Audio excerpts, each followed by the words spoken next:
Is shit gonna... Yeah, it works. Is it... Can you hear me? I'm not nervous. Antlered Doe, I like your new name. Welcome. Now, Good morning. I'm going to fuck you with Satan's cock. Thank you for subbing to the class, keeping the classy alive, and giving it a swing. Now, Oh my god. Okay. I'm going to fuck you with Satan's cock. Okay. Allow yourself to be penetrated. Be I'll just penetrated wait. by everything That's fine. and everyone that is good in I'm... this life. Yeah, I got sick and I'm ignoring it. If I sound weird, we're just ignoring it. Thank you for subbing to the class, keeping the classy alive, and giving any swings. Najeel, Mike, David, thank you. Najeel with 29 months. Jesus. Resubscribe for 12 months? Thank you. Jesus fuck. Thank you. I heard that in my yard, which is funny because that means my neighbors hear it in my yard. And I love that. Mike, thank you so much for subbing to the class, keeping the class alive, and giving a fucking anus its wings for 38 goddamn months. I appreciate you. And David Cable for 40 fucking months. Thank you. That's a really goddamn long time, and I appreciate you. Go forth and be consensual in all the ways, because nothing in this world is sexier than pure sober consent. Now, I'm going to Welcome. fuck you with Satan's cock. What's the dungeon kickoff tonight? Oh my god, it's my sister's birthday. She's probably working. Fuck. I was gonna call her, but she's should I call her anyways? We're gonna do it. This is important. Thank you, DJ, for the resub.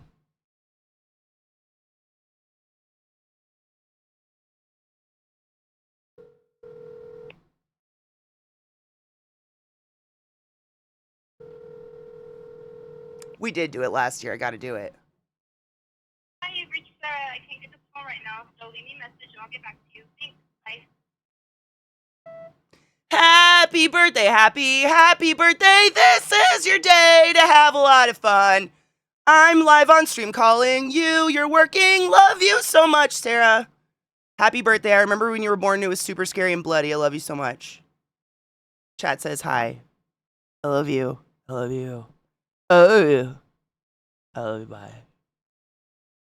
Okay. Well, that sucks. Hopefully. I mean, she works, right? She fucking has a job. This is understandable. I have to text her. Anyways, good morning. I do. What the fuck? What the fuck? Okay. All right. What the fuck? Najeel, thank you so much for gifting 20 subs in the chat. Now, I'm going to My sister texted me back. With Satan's cock. My sister texted me back just to give everyone an update. She literally says, "Thank you. I just saw you called. I'm about to head into a hearing." My sister's a lawyer. She's very successful. She has things to do. Thank you, Najeel, for gifting 20 subs in the chat, you generous fuck. Silverblink, Decorn, Jester, Crazyland, Demoise, Moogsy, excuse me, Night Rider, Video Games Killed the TV Star. Thank fuck. Sylphie Rose, Chick-fil-A, Marshy, Waukesha, sorry, it just did the double thing. Mr. Dad FC, Bite of Cheddar, Cold Brew, Hotax, Last Socratic, Ardoc, Vextra Penguin, and Dotanium. You're all but wizards of the highest order. Go forth and be consensual in all the ways, because nothing in this world is sexier than pure sober consent, and I fucking appreciate you. And Crispy, thank you so much for resumming the class, keeping the classy alive, and giving it any swing so fucking long. I appreciate you. Thank you for the hype train and all of that. Now, I'm going to fuck you with Satan's cock. This is first stream back. Yeah. Robo, 3 months, and I'll have 6 years. Wow. Has it really been 6 years? I know it. I feel like that's going to be the rest of my life. It's just like, what the fuck happened? That is wild. That is bizarre. Time is very, fucked. So some crazy-ass thing in 2009 predicted that 39 days after Joe Rogan, who was only hosting Fear Factor, interviewed Donald Trump hosting The Apprentice, that an alien invasion would occur. Well, tonight's 30 days. Oh my God, I'm excited. Take me. I volunteer as tribute. Do I have to do anything else? Rod and I will hold hands in a field and wait. I'm ready. Let's go. I know. I feel like I have a lot of stories. Should I just start at the beginning of the trip? This was the fucking most chaotic. I mean, like, anything that could have... You guys don't even know half of went wrong, because so much went wrong, I stopped talking about it. It was just nonstop. I mean, it was good. Worth it still. Got to see family. That's the best. But Jesus fucking Christ. If there's ever a case in point of don't leave the house, that was us this weekend. Just stay home, stay safe, stay warm, sit in front of your dragon. The world is dark and full of terrors. Just, I'm staying. Yeah. Everyone's injuries are great. That's what I'm saying. Like, I'm so thankful that of all the terrible things that happened, everything's okay. Like, nothing, horrific. I mean, it was pretty horrific. Oh, so side note, I did put pictures of Zach's hand in our NSFW Gross Discord. That is the only place shit like that should be. I would never put it anywhere else. I'm completely sensitive to people having, like, injury fear. But I put pictures of his fingy pre and post stitches in there if anybody wants to see it. Because it was fucking gnarly. So shall we start? Thanks for the hype train. I appreciate you guys. So, what day did we leave? Wednesday? Now, I'm going to fuck you with Satan's cock. Not enough gun. Thank you so much for subbing to the class, keeping the class alive, and giving it a swing. This person again, I know, right? I'm You have a nice going break? to fuck you with Satan's cock. Knives. 5 years. No, December 1st. Yours is, you always do it on a 1st. I think that's how I remember it, is it's like a December 1st, but 5 fucking years. That's a long goddamn time. Thank you for resubbing the class, keeping the class alive, and being my friend for so goddamn long. I appreciate you. I grabbed the links you guys threw in chat. We're going to do story time first, because I have so much to tell you. But don't worry, I got the new Pete and Baz and whatever else that thing was. I got them. Oh, God. No, kind of. Oh, I got a cute clapping penguin. Thank you for the hype train. That's adorable. So, Wednesday morning. Wake up pretty fucking early in the morning. And getting ready to leave. And so, to leave, I want to put my dogs outside. So they, run their shit off. Because I brought my dogs with me. And I go outside to find the dogs, and I can't find them. And I go down to my little shed, and they're on the other side of my shed. And they have their noses under my shed. And I've talked about this fucking shed before. It's this shed where a tree is growing out under it and has literally, busted a corner of the floor of this shed out because the tree is growing up through it. And I have always had this constant fear that cats are going to get stuck. Like, we have neighbors with cats. And there's stray cats. I've talked to you guys about Willard, our weird tomcat that hangs out. There's stray cats everywhere. And I'm always scared that they're going to get up in my shed and get stuck in the wintertime and die. So I go down there at least once a week to open my shed and, smell if it smells like a cat or something. Because when cats live somewhere, it's very clear. So I open the shed door and step into the shed. And a fucking cat goes busting out from under the shed. And I don't know what happened within a millisecond. But by the time I got out of the shed and got around, the cat was face huggered onto Lilith's head. That's all I got. Like, just this tabby cat is just whew, around Lilith's face and is doing the back leg kick thing on her neck. And Lil fucking like flings her head. The cat smacks against our fence and then jumps over the fence and is fine. Because cats don't die. They're our dogs. So Lil got this huge fucking gash down her face and just blood. And if you don't know, Lil is my not black poodle, so very obvious. So that was like, it's always a fucking tabby, right? There are other cats in the neighborhood, but it's always the tabby that gets my dogs for some reason. So poor Lil had a big cut in her face, but we're like, you know what? Whatever. It's fine. We dressed it. We got in the car. We started going. So, Wyoming. Does anyone live in Wyoming? I don't want to, like, sit here and trash on your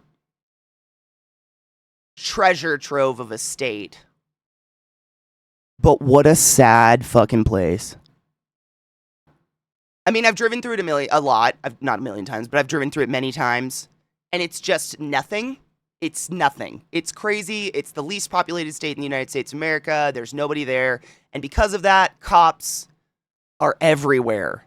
So when you go through Wyoming, you put your car on cruise control, you follow the law, you just get the fuck out of Wyoming. I mean, you try not even to stop for gas there because the gas is stupid expensive because there's no people there and that's their only income.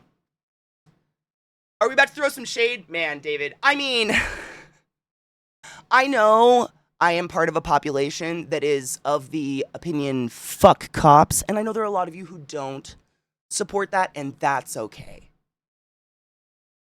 But I'ma throw shade at people who voluntarily want to carry a gun to pull over speeding vehicles. Because what the fuck are you so afraid of that you need a gun? Anyways, I could just throw shade at cops all day long. But I've been through Wyoming a million times. This time I got pulled over. And I honestly want to draw you a diagram because it's so fucking weird the reason I was pulled over. I still don't understand it. I haven't found one other state where it's valid. But apparently, if a cop is in front of you on the freeway and the cop puts their lights on to pull over the person in front of them, you also have to pull over behind them or like veer around them or some shit. I just slowed down and then passed them, you know, like, they hunted me down 10 miles later to pull me over and give me a $240 ticket because I did not pull over to keep the cops safe. I'm not kidding. That's what they told me. It's to keep the cops safe that I should go from 80 miles an hour to 0 miles an hour on the freeway. In the middle of fucking Wyoming?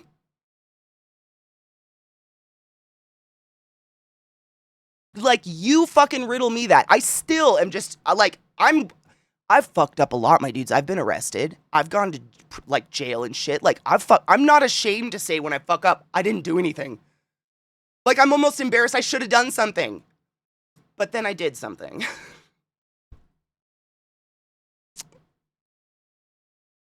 So, just to preface, in America, if you're pulled over by a cop, I don't know if this happens in other places of the world, but just in case, they pull you over. Do you know why I'm pulling you over today, ma'am?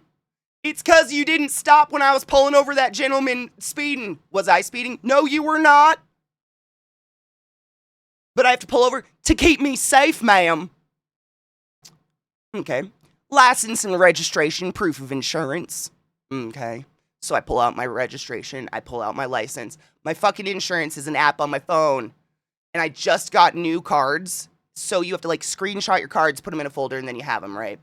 But it's dead middle of Wyoming, and I didn't screenshot my card. I screenshotted Zach's card. So I'm like, fuck. I'm already anxious as fuck because I hate cops. So I pull out my phone, and it's the middle of fucking nowhere, Wyoming. There's no people, so there's no goddamn cell phone reception. And I'm sitting here like borderline in tears, trying to log into this goddamn Geico account.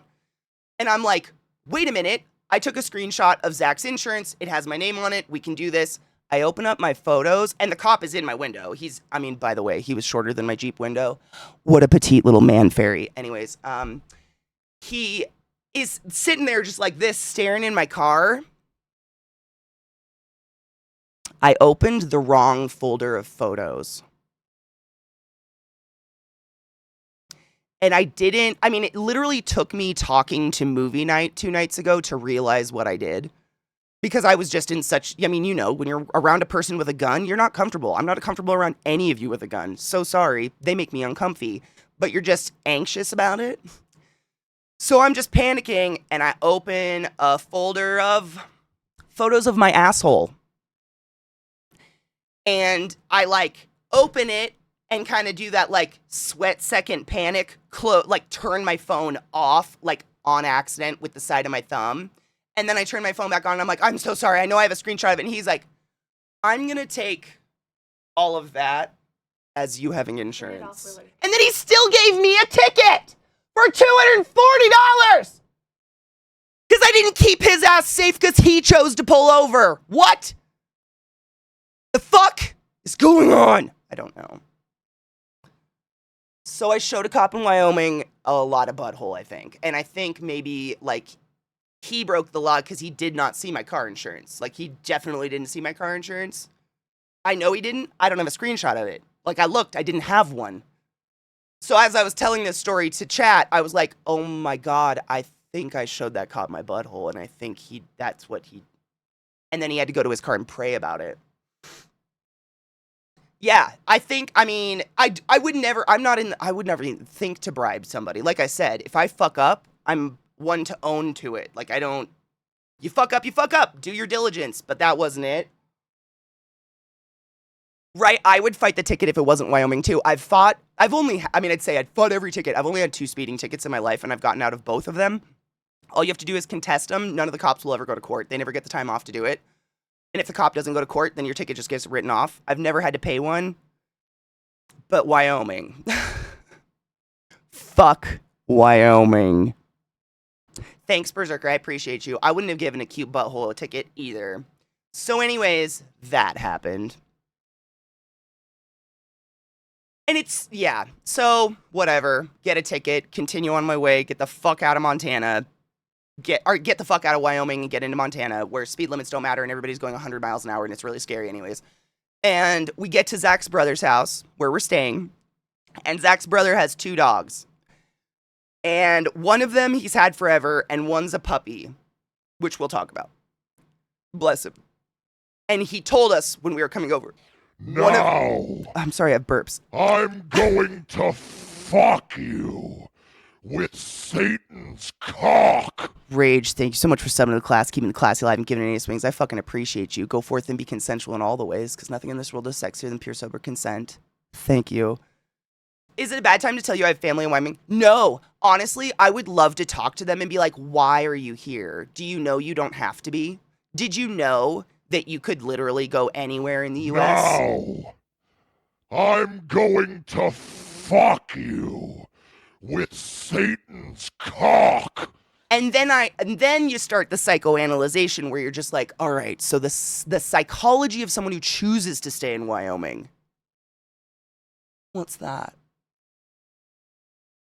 It's interesting. That's it. It's fascinating to me. I mean, what a sad place. It's Kansas with less people. It's wild. That's it. I don't know. There's quite literally nothing. Their biggest city is very sad. Cheyenne.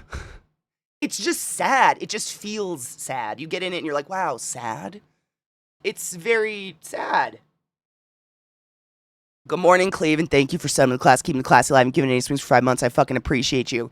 So all of that happened before. The mountains aren't, the mountains, I hate that shit, Vex. I get personally offended by it because that's what people do with Colorado, too. Colorado can't suck. What about the skiing? Do you have $600 for a day pass to Vail? Because I don't. Do you have $1,000 to go to Telluride? Because I don't. That's the skiing in these areas. Because everywhere else in the state, there's nothing, so they have no income. The income is only the mountains. So, people that live here don't go up there. Because none of us can afford it. Oh, no, 100%. I've thought of these things. I've thought of the exact same things. I'm genuinely, what I think it is the horse culture of Wyoming. Very much a horse culture, bucking broncos and shit. Lots of land, lots of serial killers. I don't know. But all of that happened before Zach's finger. So I'm already in a ripe mood because my dog's face is shredded and I'm 240 in the hole right before Christmas. Yay. So then we get to Zach's brother's house. And Zach's brother warned us, he told us beforehand, I have a dog that doesn't really like other dogs, but it's not a problem. I have kennels. We can split the house in half. And we're like, okay, that's fine. And so we get to the brother's house. He has his dogs locked up, and bless his heart, Zach, and we're not pointing fingers. No one's fault. But Zach is like, can we just try? And I'm like, no. No. Why would you do that? Why would you even risk? I mean, really, like, this is just my neuroses, but like realistically, optimally, when you are introducing two dogs who love other dogs, you introduce them on neutral territory where no one owns anything and the dogs can sniff butts and whatever, like a dog park or something. You do not bring strange dogs in and then introduce them, let alone if the dog in the home wants to kill dogs. Like, he's literally shattered a TV screen because there was a dog on the TV. Neither here nor there. Zach says, can we try? I'm like, please don't. Zach's like, I want to try. I'm like, okay, if you're going to try, you're going to do one dog at a time. We're putting Trick outside or Lilith, one of the two. By the time I had Trick outside, it was already done. Like, the damage. It was instantaneous, 1 second. And that little fucker, which, by the way, I just have to preface, the dog is the sweetest dog you'd ever meet in your entire life, and that's the killer of this whole situation, clamped onto my dog Lilith's neck. And bless Zach's heart, he shoved his hand in that dog's mouth and cracked it off of Lilith, saving my dog. I'm not kidding you. Lil has like a fucking like right here in her neck. That if that was 1 inch closer, we would have had a completely different hospital visit. Zach rakes his hand in there, and by the time I was back in the house and even realizing what the fuck was going on, there's a trail of blood splots this big or bigger going to the kitchen from wherever I heard noise. And my first thought is the dogs. So I start looking down at the dogs like, what the fuck happened? And then I walk into the kitchen and Zach's over the sink like this, or like this. And I'm like, show me your hand. Direct quote. No, I don't think I will. Show me your fucking hand! Just tip of his finger fucking dangling off. Entire fingernail cracked down the middle. Literally, it was held on by less than a centimeter of skin on the base of his finger. Just off. You could... No, I don't think I will. What the fuck is that? If he wasn't injured, I would have hit him. He knew he was in trouble, 100%, and he feels terrible. This is what I'm saying. We're not pointing fingers. It was a flash decision. 9 times out of 10, it probably would have been okay. It was the 1 out of 10 time. It's nobody's fault. I'm so thankful that someone in the room was smart enough to grab the dog's face off of Lilith. Period, right? That's just... Yeah, the pictures of all of this are in the Discord in the NSFW gross. If you want to see them, for some of you, you're going to be like, that's not that bad. And for some of you, you're going to be like, Katie, why didn't you warn me? So I don't know how to gauge this. It's horrible. He got 8 stitches to keep the tip of his finger on. It's fucking gross. No, it's his left hand. Thank fuck. I'm just going to let it fall off and not tell anyone. I'm not kidding you. He would have duct taped it knives. He straight up was like, my dad would just duct tape it or super glue it. They're probably just going to super glue it in the hospital. I was like, what do you think we do in the hospital? We just like whip out our crazy glue? What the fuck? So I'm standing there holding his hand over the sink, and hands bleed a lot. Let's be fair. This is why we have so much tactility and feeling in our hands. Lots of nerves, lots of blood, lots of capillaries. Hands and heads. They bleed like crazy. So it's one of those instances where you really got to wash it off and actually like look at the injury and be like, is this something? And no, I didn't have my fucking first aid kit. We were there for 2 days. 2 days. I shouldn't have to bring my fucking med kit for 2 days. Up in Montana staying with family. You know what I'm saying? Like, camping? Sure. Burning Man? Yeah. Love burn? Yeah. 2 days. So no, I didn't have it. Which was stupid on my part. So we're sitting there with this hand over the sink, and I had to rinse it a little bit to see that the fucking finger was literally, it still makes me sweaty thinking about it, was literally hanging off of him. Aren't first aid kits mandatory in cars in the US?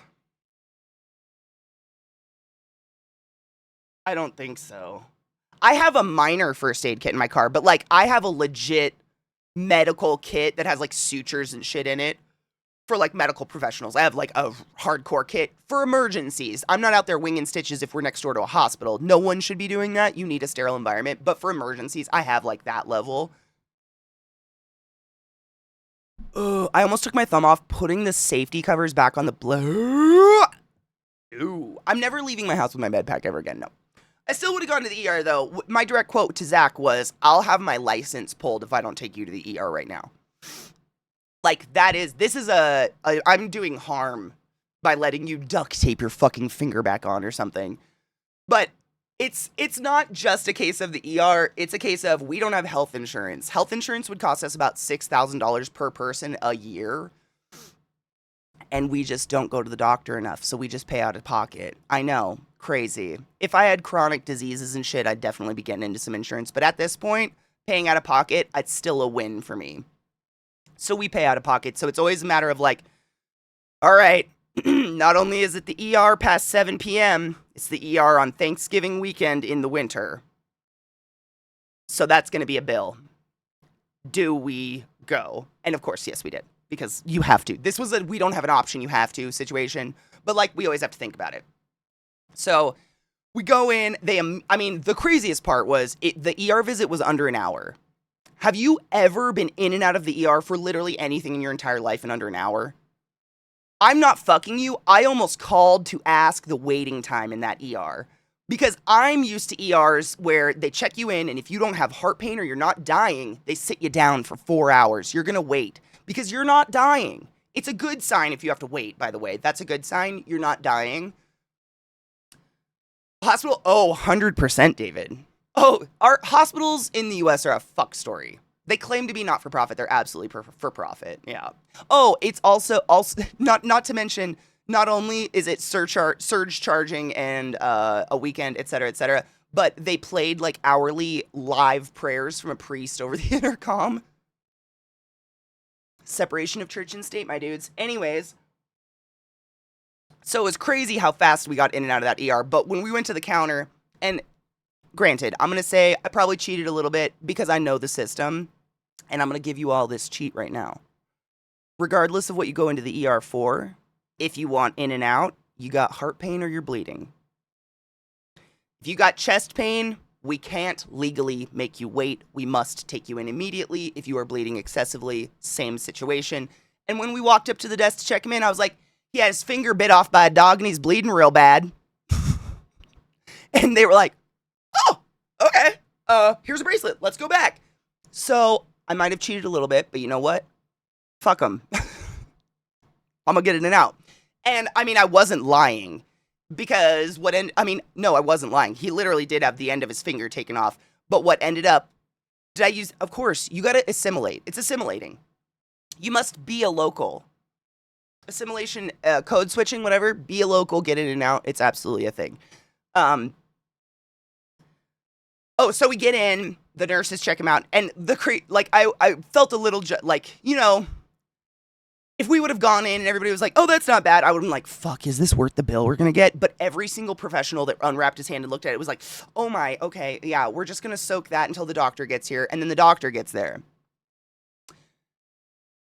And I know I've said this before, and a lot of you are going to be like, but you got tattoos. Needles freak me out. I know, crazy. Shots and shit, like, I'm literally like pulling the skin off my hand and sweating as we talk about them. I have phobias of syringes for some fucking reason, no idea. Yeah, I went to the medical professional. Yeah, it's weird. I have lots of tattoos. It's different. And, I'm trying to be strong for Zach. And so it's his middle fingy, which is great. So he's going to flip you off a lot with his little cast on his finger. But essentially, they had to take a 18 gauge needle. And because I had to watch it, you get to hear it. And they went in between each knuckle until the needle was poking the skin out on the other side of his hand and just filled his hand with Novocaine. It was the most fucked thing. I'm just so sweaty even thinking about it. It was so fucked. Just two huge, like, nerve block boluses right here in the knuckles. So then he's all numb, right? But he won't watch because he's scared. So I'm like, I'm here, I'm strong, I'm here, I'm strong. Is it poking the other side of the hand right? I mean, bless him. So then it's gonna get gross. This is gonna get gross. I'm telling you, I had to see it, I had to live it. It's gonna get gross. Just big fair warning. So once he's all numb, it's pretty crazy how rough watching it, like being it. You know, I was a respiratory therapist for many years. It's different. Watching it, like once they know you're numb, they don't give a fuck anymore. Literally just took the end of his finger off, took 2 forceps, shoved it in the stub and starts doing this. And I'm like, okay, that's cool. I love this. Oh my God. And Zach is paper white staring right at me. And I'm like, keep it together, keep it together, keep it together. You're strong. I literally went into like nurse mode. I could feel myself flipping over into that because that's what you kind of have to do when you're working in too. And they're jamming around. And the doctor's like, yeah, it looks like the dog got the end of the finger bone, but I can't find the bone shard. So, and he's like doing that around the bone with the forceps in it, in the stub. Oh, but Zach's totally numb. He can't feel a fucking thing. So I'm just sitting here like perspiring. I was Knives' sweaty sack. Let me fucking tell you. I'm sweating right now, thinking of it. My upper lip is just broken in sweat. It's crazy. It was so gnarly, but he couldn't feel a thing. So he's digging around, and he's like, he tells me, like, it might come out like a pimple one day, like a bone shard. Like, the fucking tip of Zach's finger might come out like a pimple one day. I'm sorry. Like, okay. So sweat. My nose is sweating. It makes me so sweaty to talk about. It's so, we should cheers. You're right. Cheers. Let us bolster our immunity, right? It was literally Viata exactly. And I've had something like that similar. Not a bone, but I've told you guys I stepped on a toothpick when I was a kid. Went to the ER. They made me sit there for like 6 hours. And then finally they were like, we can't do anything about it. 9 months later, the toothpick came out of the bottom of my foot like a pimple. Like, it does happen. Your body will just push shit out, but fuck, was it gross. Just watching him do that shit was wild, because I'm so used to just being on the other end of it where I'm doing it. Or oh my God, well, cuteness. Okay, so that's more of the story. Just wait. This whole thing just turned into such a big thing that, like, no one's at fault. Like, no one's the bad guy. This was all just fucked. Cheers.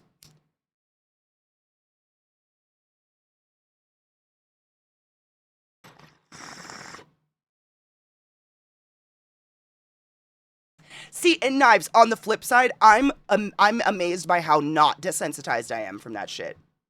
Every time I watch someone get cut open, I still go, every time. Like, it doesn't matter how many times I've seen it, I'm still like, wow, that's a lot of blood.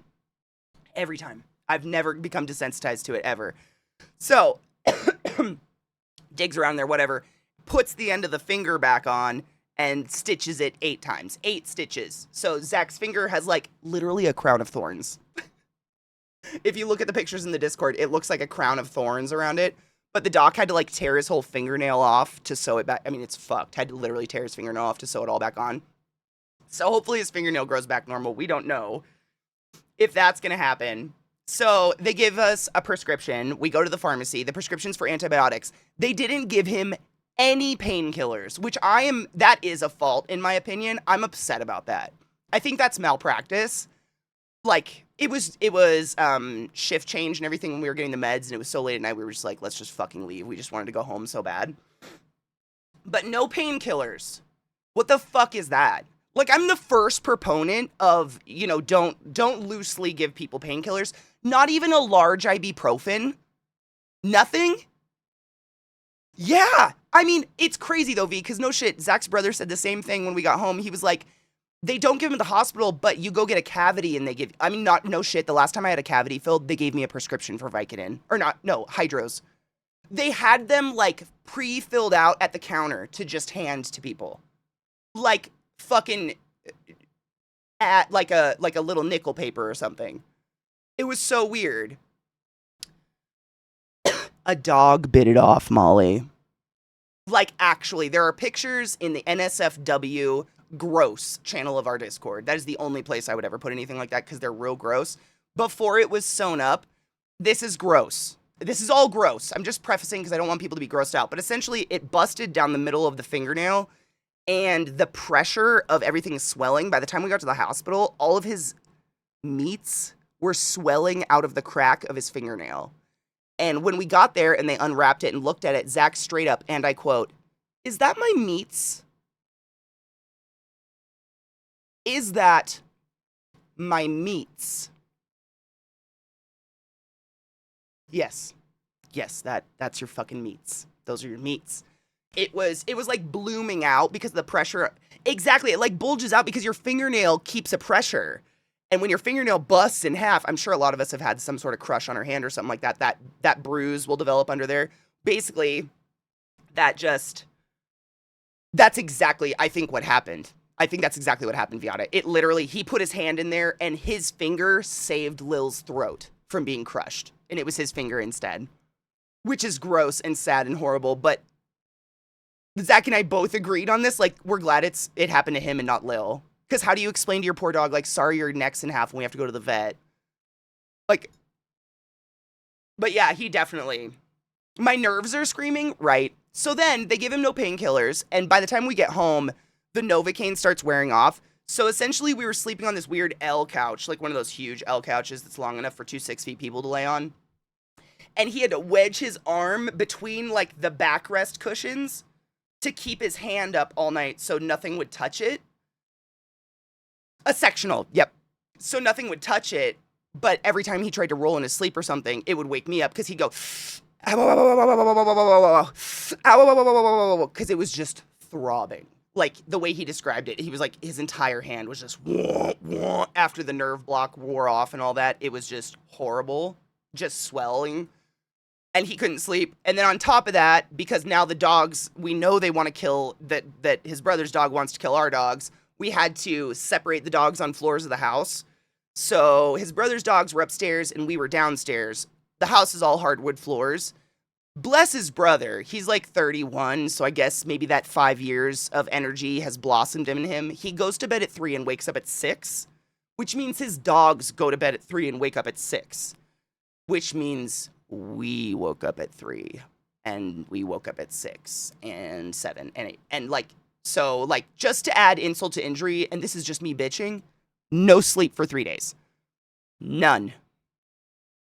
Like, none. The last 2 days, Sunday and Monday, I just slept all day. I just went into like a fucking post-Burning Man coma, which is, I think, part of the reason I've got this now. No sleep. What are you going to do? Like, your body's just going to shut down and take care of what it needs to take care of, and immunity is not it. Fucking Tyson! I love Tyson. That's the killer. He's the coolest guy. He's such a nice person. He's so fun. Like, he loves music like we love music. He can go into, like, the science of music and shit. He's fascinating. And and just to add more salt on the wound, the dogs are the nicest dogs. Like, the dog that literally almost took Zach's finger off is the sweetest dog you'd ever meet. He's all licks and all snuggles and all friendly and just literally overwhelmingly nice, unless there's another dog around. And what's sad is that they got a puppy thinking that would help, but now the puppy is just turning into the mean dog. Gobble, gobble. Oh, fuck, I didn't change those. I gotta change those. Yeah. So that was that's not the end of day 1. That's not even day 1.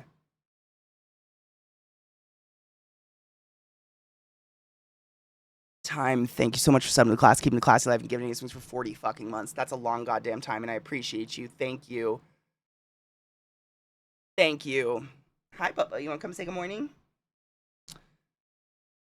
Well, this is by the end of the vet trip, this is where I stopped talking about what had gone down because I was just done. I was just like emotionally fucking done. So we go get some Taco Bell and we go back to Tyson's house and we're just chilling in the basement watching TV, and it's like 11:30 at night, and Tyson's not home, by the way. He's gone out to hang out with friends, so it's just Zach and I and the dogs.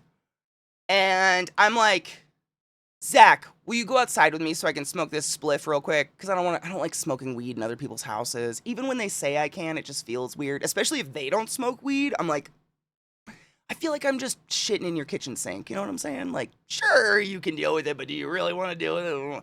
So, we go out into the backyard.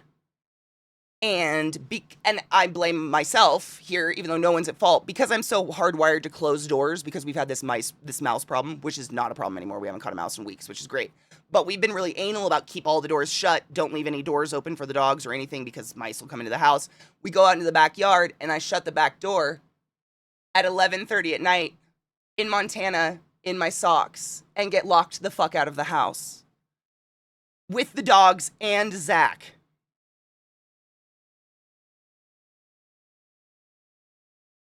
Like 1 hour after getting home from the ER.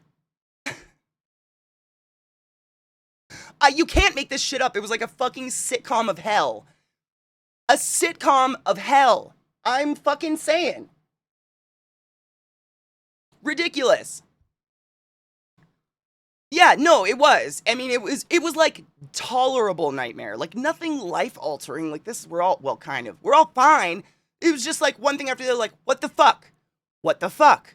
What the fuck? What the fuck? What the fuck? What the fuck, Bubba? You had a great time. You don't give a shit. You just flew through the weekend. You're fine. I know. It was. So we get locked out of the fucking house. Thank fuck. The only time in my life I've ever been grateful for this thing being stuck to my body, I had my phone.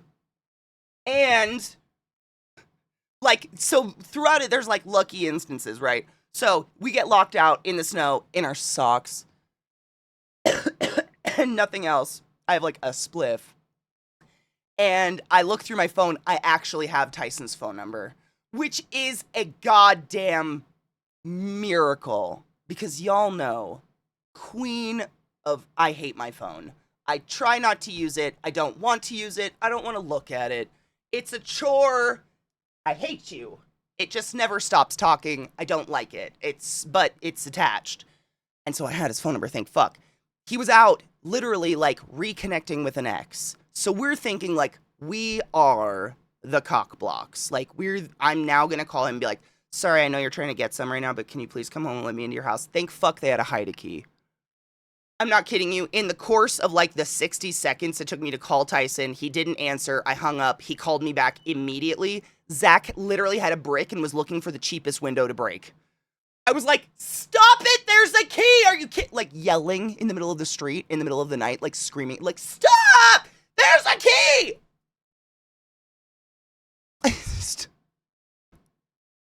Walking fucking chaos. Chaos. You know what? I'm not one to like pry. Like if someone wants to divulge their relationship to me, they can. I won't pry into it.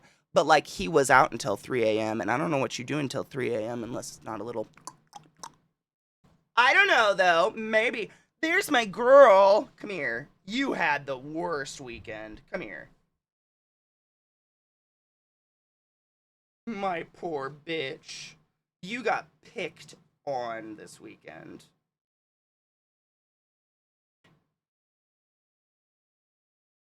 She just got everything. I know. My poor girl. Just the fucking ringer, huh? The wound on her neck looks great, by the way. It's not weepy in any way, shape, or form. It's very dry. It's just scabbing up real nice. So she's good. All the dogs had their shots. Everyone's taken care of, which was also best case scenario. Has her behavior changed at all? What do you think?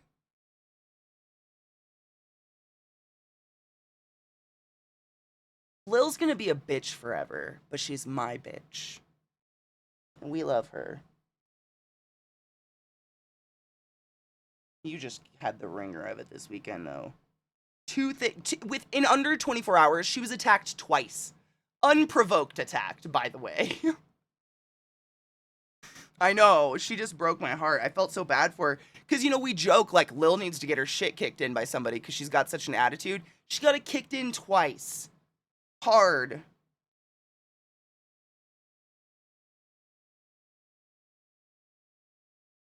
How you feeling?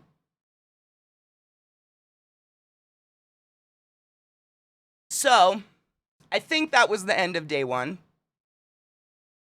But not really. I mean, it's really confusing and, like, hurts my head because we genuinely, I'm not just saying it, did not sleep for 3 days straight. It was a case of, like, the moment you'd start to fade off, barking. And then the dogs would set each other off on different floors of the house. It was so annoying. So it's like, it's a really weird blur of just, like, this strange exhaustion that reminds me of Burning Man somewhat. Where the first couple nights, it's just that, so you don't sleep. Like, you have to get used to it, and then once you get used to it, you sleep like a baby. But it's really daunting at first. That's my good girl. We'll go out in a minute, okay? We'll go out in a minute. I love you. They have huge collars and bandanas, actually. Have you seen their new collars, Jova? Come here, Bill. I got them new collars. They're a special kind of collar for long-necked dogs. Martingale collars. So they've got both, but the collar is thick. You can really... Come here, bud. Come here. Up. One of you love me. Come here. There we go. So their groomer gives them a bandana, but they definitely have these big chonk collars. And yep, exactly. It spreads out the pressure, and it has like a, if you can see that, it's got like a winch kind of mechanism. So instead of just staying really big around their super skinny neck and like breaking their windpipe or choking them, when you pull on it, it like tightens. So it stays nice. Yeah, if you have skinny-necked dogs, long skinny-necked dogs, highly suggest martingale collars. They're the best thing you can possibly do for your puppos because then they don't choke themselves to death because their head's as narrow as their neck, I guess, is kind of the reason. But yeah, they're really nice. I got them on Etsy. Anyways, I think that was day one, other than the no sleeping and just trying to sleep. I mean, it's hell and it's partially our fault, but like, when you're in a strange place, we literally just had the couch to sleep on, and the couch just fit two, 6-foot-ish people in an L, like with our feet at each other, and the dogs wanted to lay on us all night long. So Trick would be like this on me, and I'd be just about to fall asleep, and then he'd because he heard something upstairs. Bless him. I get it. Weird environment. I understand. You're very sweet, and we love you very much. You really made it hell a little bit.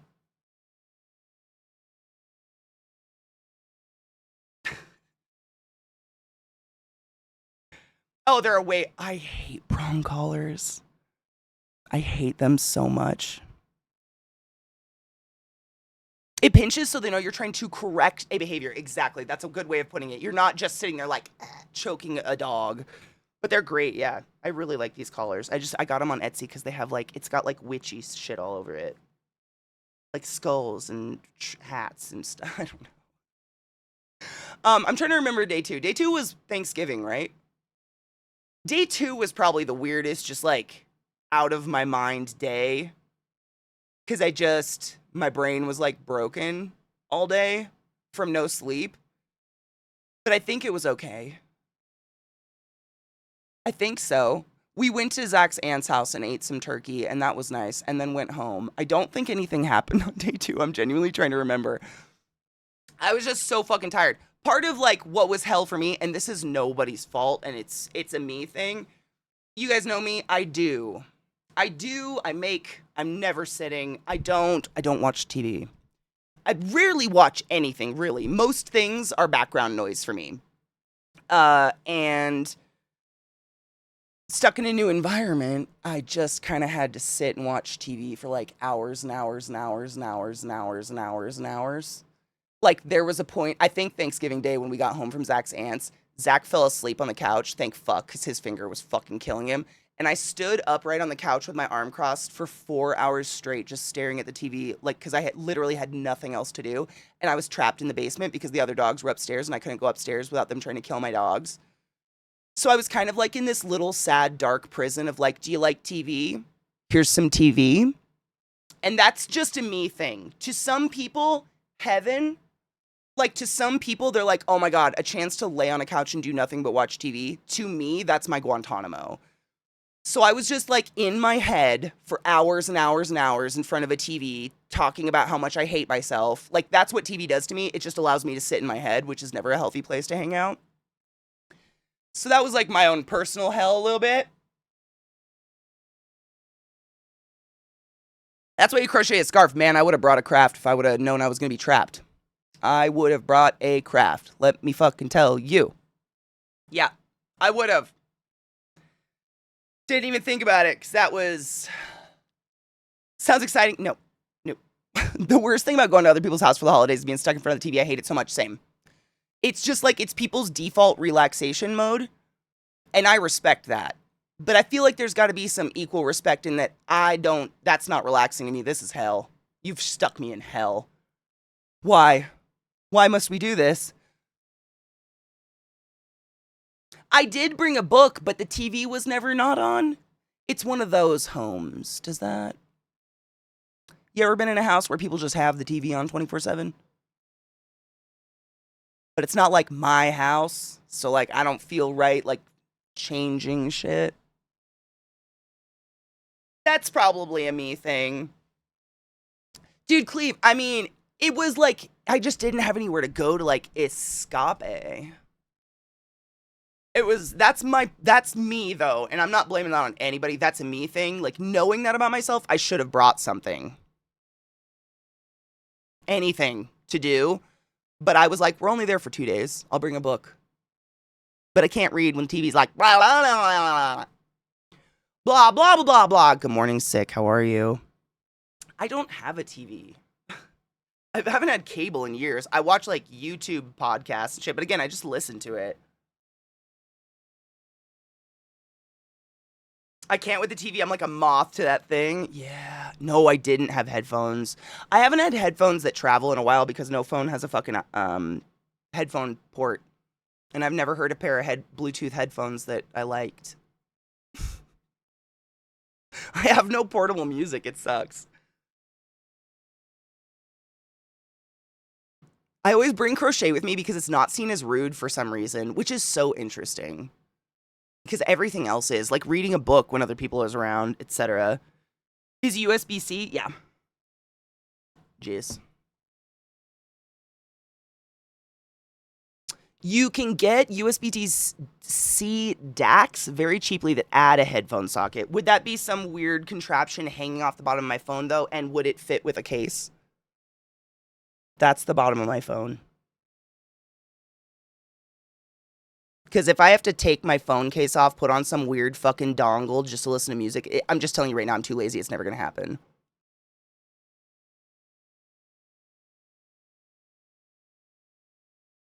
That's just a lot of effort.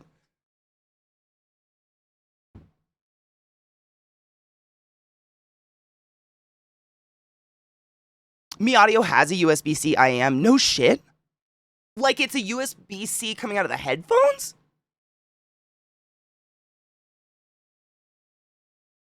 They took away headphone sockets ages ago. This is last year's model. I don't know. They come out with new phones too often. S Ultra Suck a Dick. I don't know. Thank you, BDO. I'll have to check them out.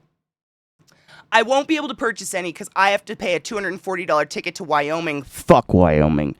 But eventually it'd be nice to have portable music again.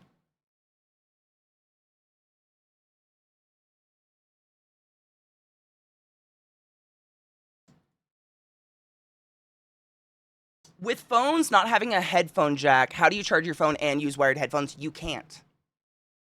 That's another problem. And this might give some of you anxiety. I am chronically at 32% battery. I plug my phone in for 3 seconds, and then I take it again, and then I plug my phone in for 3 seconds, and I take it again. Music's gonna kill the battery. You can't.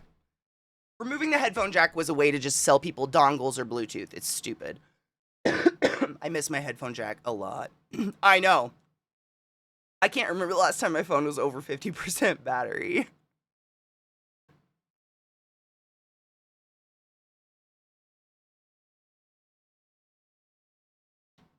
I only buy $6 Walmart track phones, and they all have headphone jacks, so I guess they are superior.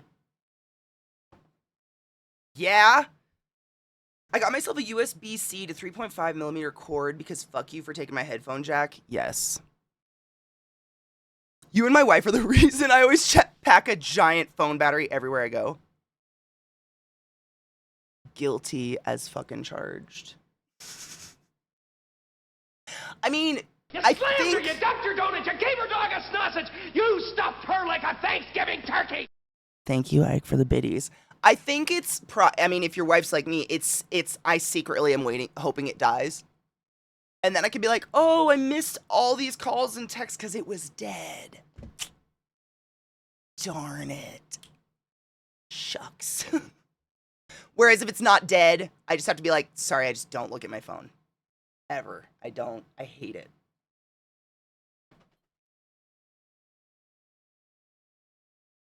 Sarah Black Fuzz.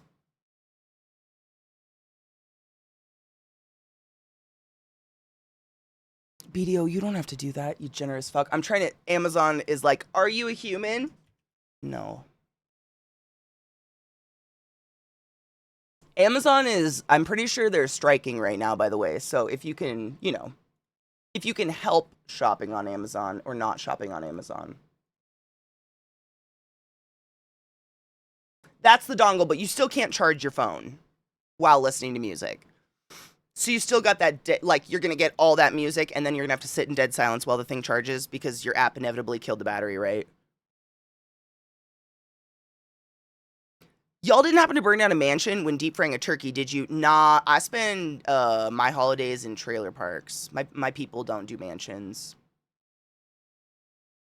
I mean, and this is, again, sacrilege because no one's ever... I've had a deep fried turkey, and I'm going to be very real. It tasted exactly like every other turkey I've ever had in my entire life. It tasted like turkey, which is kind of bland. Favorite side would probably be green bean casserole, though. I fucking love a well-made, like a good green bean casserole is so fucking good. That or like good mashed potatoes. Like, fuck you for your instant bullshit. That tastes like Play-Doh. Some good mashed potatoes. Fuck yeah, I'm into that. Yes. Yep.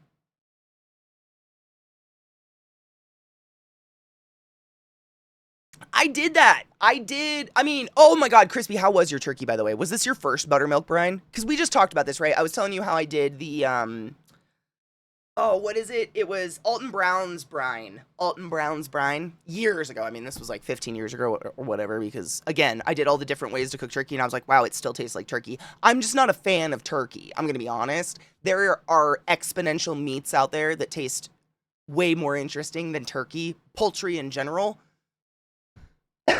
So that's just me. No judgment. But like, I think I keep trying these unique ways, like deep fry a turkey or a brine or something or a dry rub or whatever, because I'm like, please stop tasting like turkey. But it always ends up tasting like turkey. I'm like, it still needs gravy. Alton Brown's brine was delicious. That's a blah, blah, to say. I pickle brined my turkey. That's kind of what Alton Brown's brine is. I think I literally just made my own pickle. It was like all the allspice and weird like berry spices and shit like that. I can't even remember all the things, peppercorns and stuff. But it looked like a homemade pickle. A pickle, not like a pickle. Please ignore me.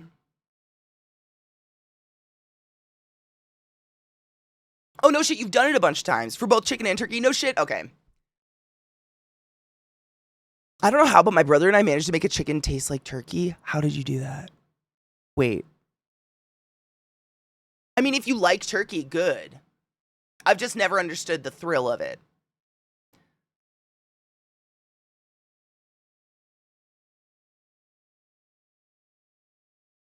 There are some things that should that sever be pickled? What? Should never be pickled. Like what? I love a pickle. I love a pickle. Like, I can't think of something I've had that was pickled that was gross.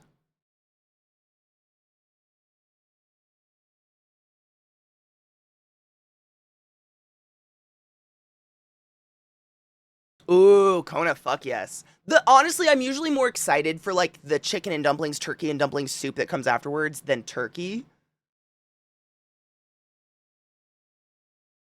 I will follow that next time, Crispy, but don't be sad if I'm like, it tasted like turkey. I just don't find turkey appealing. It's like dry bird. It's just more dry bird. Like, I'm a dark meat fan, if that makes any difference. There's never been a breast of a fowl that I'm like, I love that again. I'm like, that needed sauce. I'm a sauce slut, though. I love spices and sauces and things that are strongly flavored. I'm not really into, like, mellow brown soft. Like, Country Buffet or Cracker Barrel, not really my jam, because everything's just, like, you can just gum it down, even the hash browns. Give me some fucking kick in there or a texture or something. You're a dry bird, I am. If you're a dry bird, I'm a dry bird.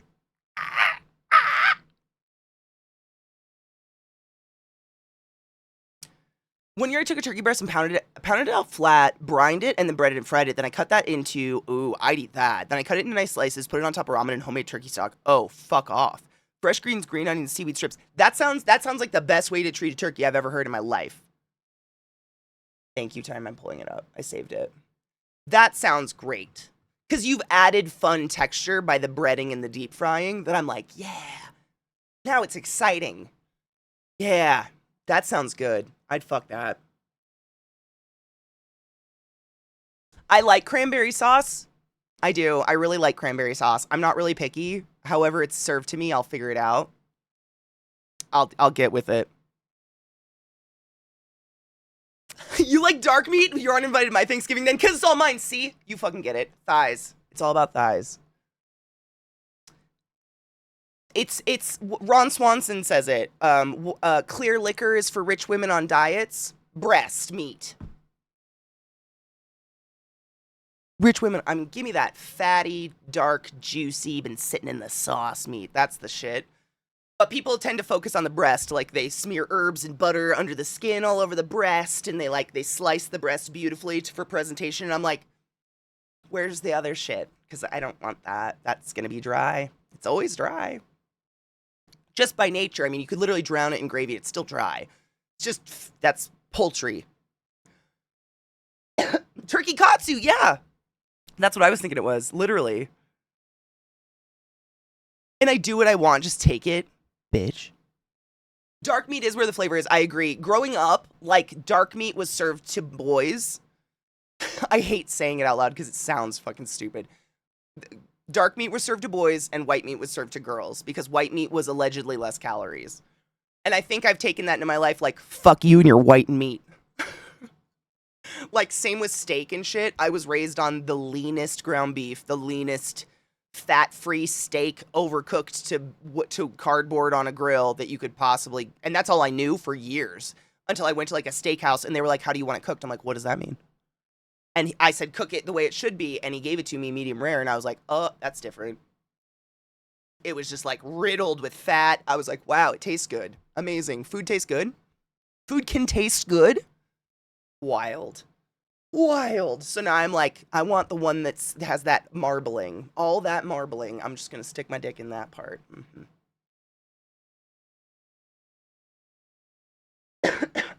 Sronlin, that's actually one of my favorite foods. That's what I want. I mean, the only thing I do for my birthday, because I'm an adult and I don't have anyone to celebrate with, I just get myself something delicious to eat usually. And I think about it months before. And it's like 3 months till my birthday, and I think I'm going to get Peking duck this year. I'm going to find good fucking Peking ducks somewhere in Denver. It has to exist. I haven't found it yet, but I'm gonna. It has to be somewhere. That's what I want, I think. But it's like one of my favorite things, because duck is so fatty. It's so fatty.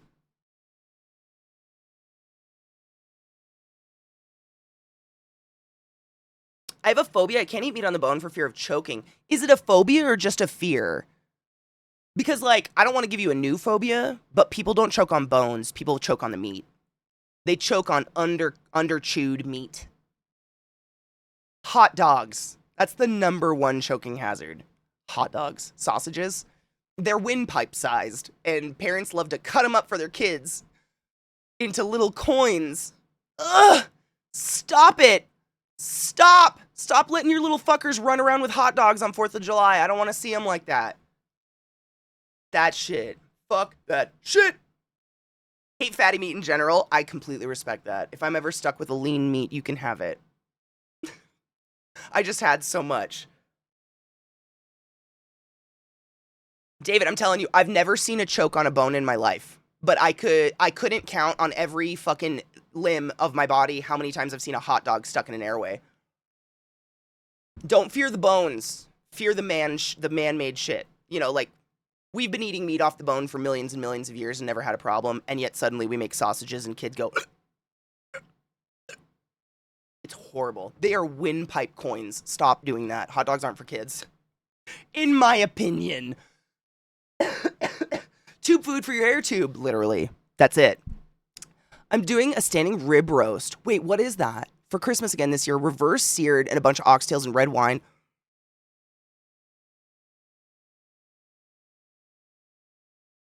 You know what I'm probably going to have on Christmas night? A box of Kraft macaroni and cheese. It'll probably be kind of cold.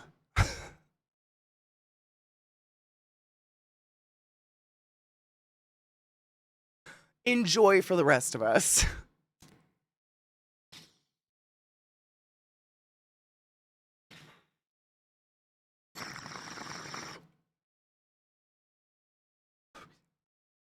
My son would disagree with you. Hot dogs are a main food group. Well, I know you're not sending them around with coins of hot dogs to run around the yard and inhale, so mildly different.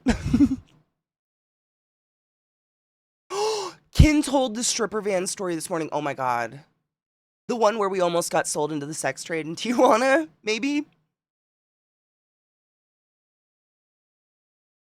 Dramatic, why not?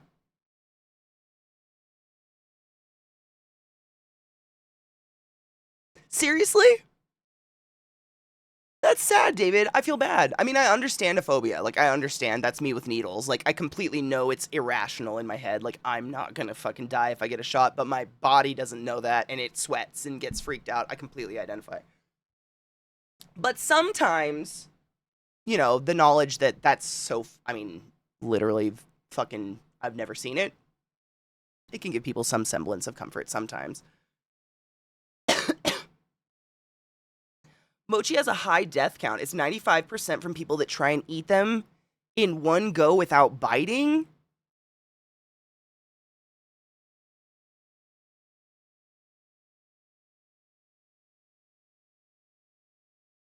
I don't...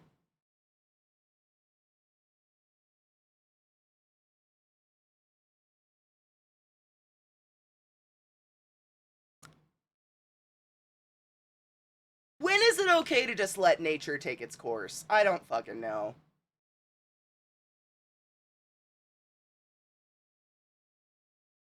What?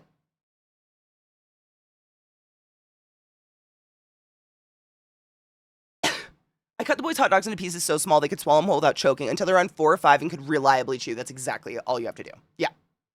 Yep. It's the coins. Or literally, it's usually people are like, here's a hot dog, and then kids do the toddle around with a hot dog, take a bite, toddle, fall. No toddling with a hot dog for the little ones. And you guys know what toddling is. Don't pretend you don't know what that is. You know what I mean when I say toddling. The toddles. Don't. That's not it.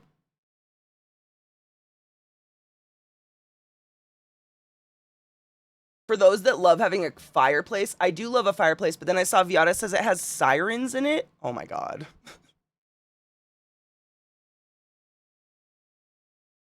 That's glorious. The sirens are a little Baltimore for me. I love the Yule. There's some, I mean, I like a cheesy Yule log. Like, I like... I don't even have to look it up. BDO did it. This is the... So day 2. Thanksgiving Day. Not the worst, to be fair, other than being stuck in front of a TV for hours, but I did remember the catastrophe of that day. Which catastrophe, what do you do? I mean, so we had the dogs with us, right? And we're at Zach's aunt's house, and I don't remember if you know, like, I think it was like 2 years ago we went up there, and someone took a picture of me with their giant dog. They have, like, a Mastiff that is so big around I couldn't put my arms around him if I wanted to. He's like a tank you would ride into battle. The nicest dog you'd ever meet. Name is Church. Fucking hilarious. Anyways, our dogs were playing with their dogs, and it was the day after all the travel and everything, and of course our dogs are anxious, so they kind of got the runs. And Lil, like, doesn't have the patience to shit, and somehow ended up getting the runs just down her entire back leg.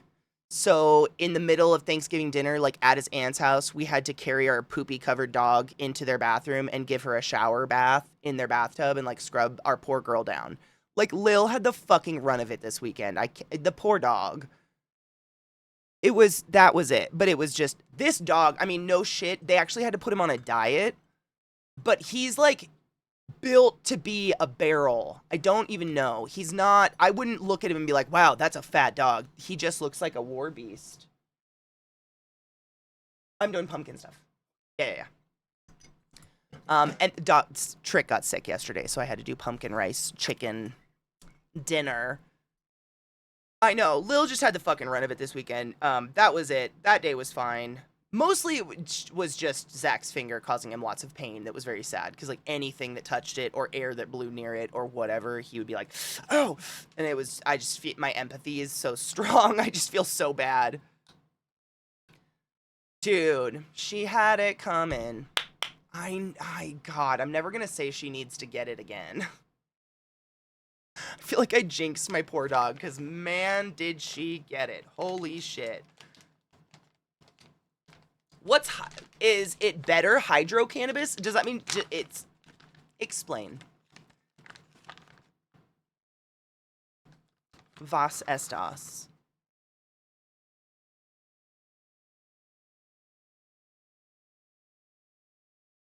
Stop.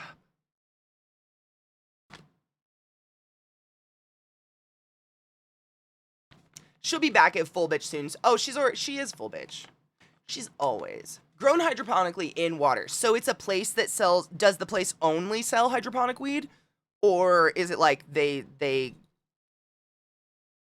Yeah, I assumed that. I've just never seen weed marketed as how it's grown, other than there is some weed you can get in California that claims only Gold Star lesbians have touched it. I wish that was a joke. It's not. Look it up. Yeah, does it make the weed better? That's cool. I'm genuinely curious. I've never seen it marketed, other than stuff that I'm like, does that matter? So I'm always wondering, does it matter? Did it do something different? I had to grind up weed one moment. It's strong. Interesting. I wonder what's different. So that would mean, I saw a really cool documentary one time. I should look it up.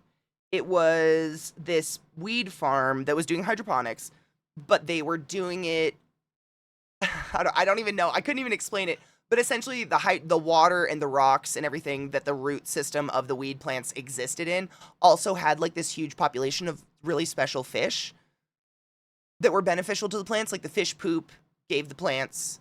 It was like an ecosystem, a complete cycle of an ecosystem for these marijuana plants. It was really fucking cool.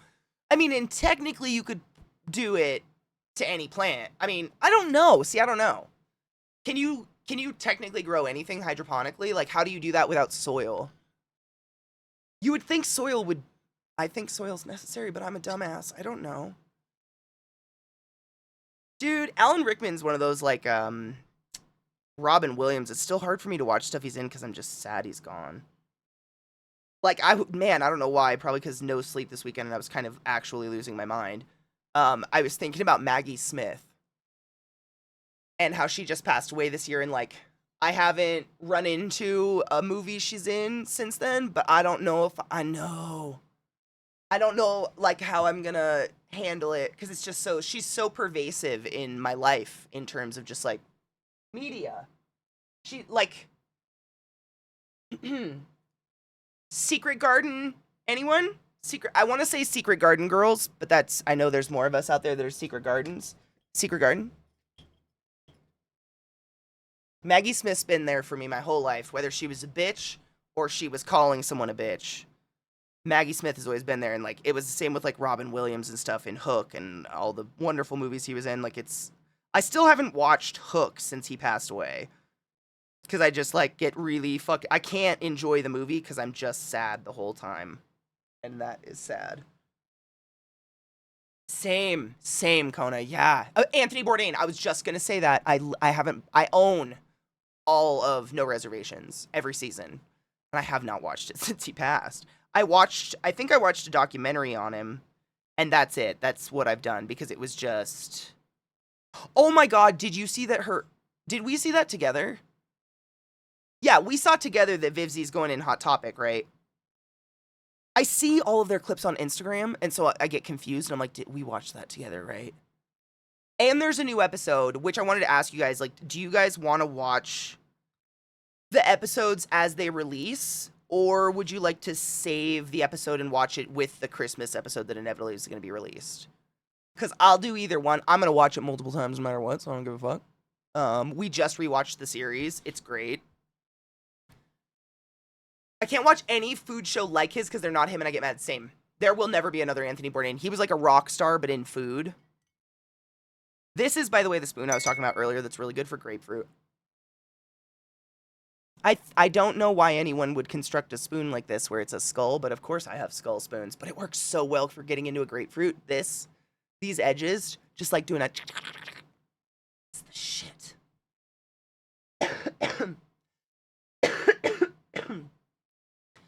Ugh.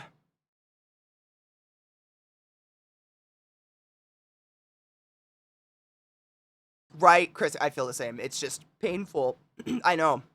Which is so weird, because what a parasocial relationship.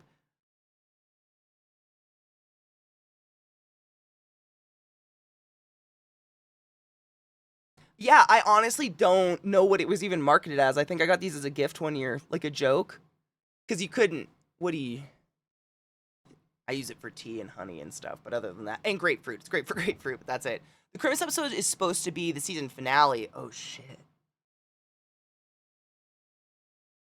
Playing Everlong?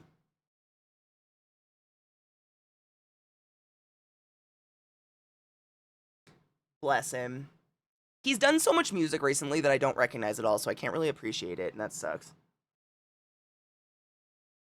Speaking of Helba Has-Been, I got Tazi and Egg Boy and Fat Nuggies. Are they perfect? Oh my God, you can at people again? Fuck yeah. Gross.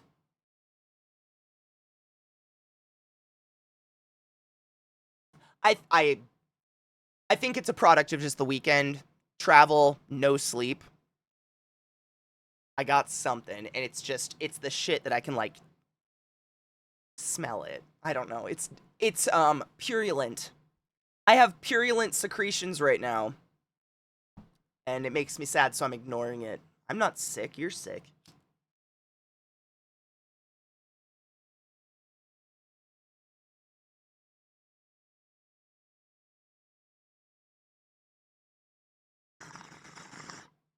I know. That's what I'm saying. It's completely like... Just because you're around wounds all the time doesn't mean they're not gross. If that makes sense.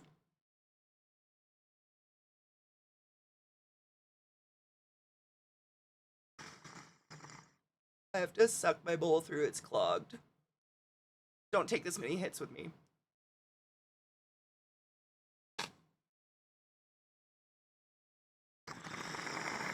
You know what I think it is, Vex? Because I've actually, like, soul searched. Like, what is it? Because it's not blood.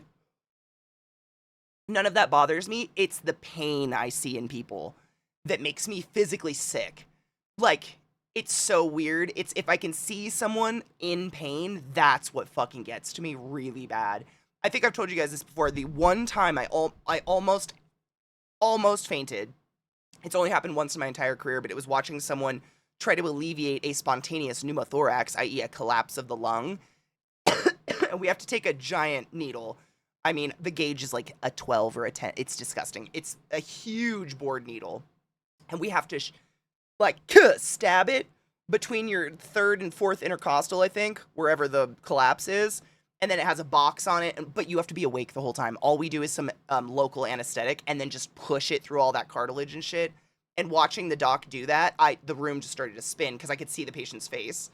And my whole body was like, holy fuck. And I had to sit down. And I was fine once I sat, but that's the one time. And I've noticed that in me that, like, when it's no longer causing someone pain, I'm a lot more comfortable. But when someone is in existential pain, that's where my body just clenches down and is like, I gotta fix it. I cannot stand to watch people in pain. Like, it's just my empathy, my sympathy, whatever the fuck that is. Like, I feel it with them. We must remedy this. It's seeing the pain. Yep. Which is interesting, really. And I think that's why I went into working in, like, a surgical center, because people are knocked out and you're not. But, I don't know. How far do we want to go today with this shit?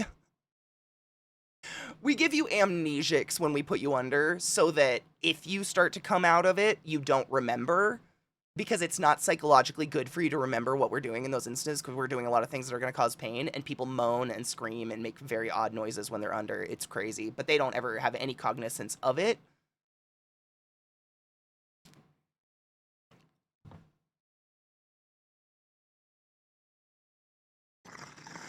Why are you clogged? You're taunting me with your existence. I need a toothpick. One moment. I don't have one, right?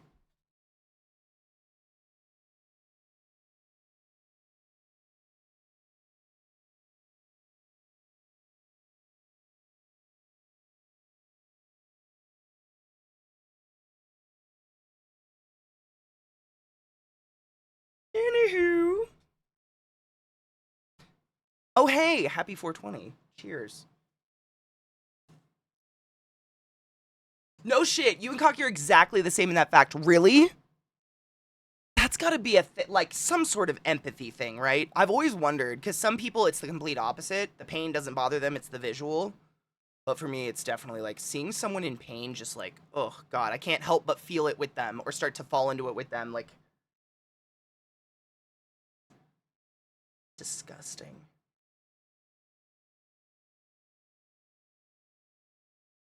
Ew. How much to lick it? I'm kidding. I would never do that. That's what ends up clogging a pipe. It's disgusting. It's empathy. Is it empathetic? Empathetic? Is that what it is? It makes for a great sex life, I'll tell you that. But anything beyond that, and it's just like, why me? This is hell. Yummy. That's like akin to bong water. That gets on something, you just gotta burn it.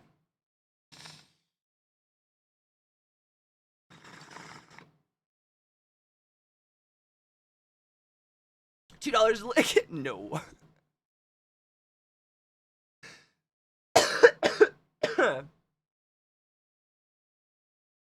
Yeah, they're selling through Hot Topic, which, I mean, none of us want to go to Hot Topic, but that is such a huge achievement.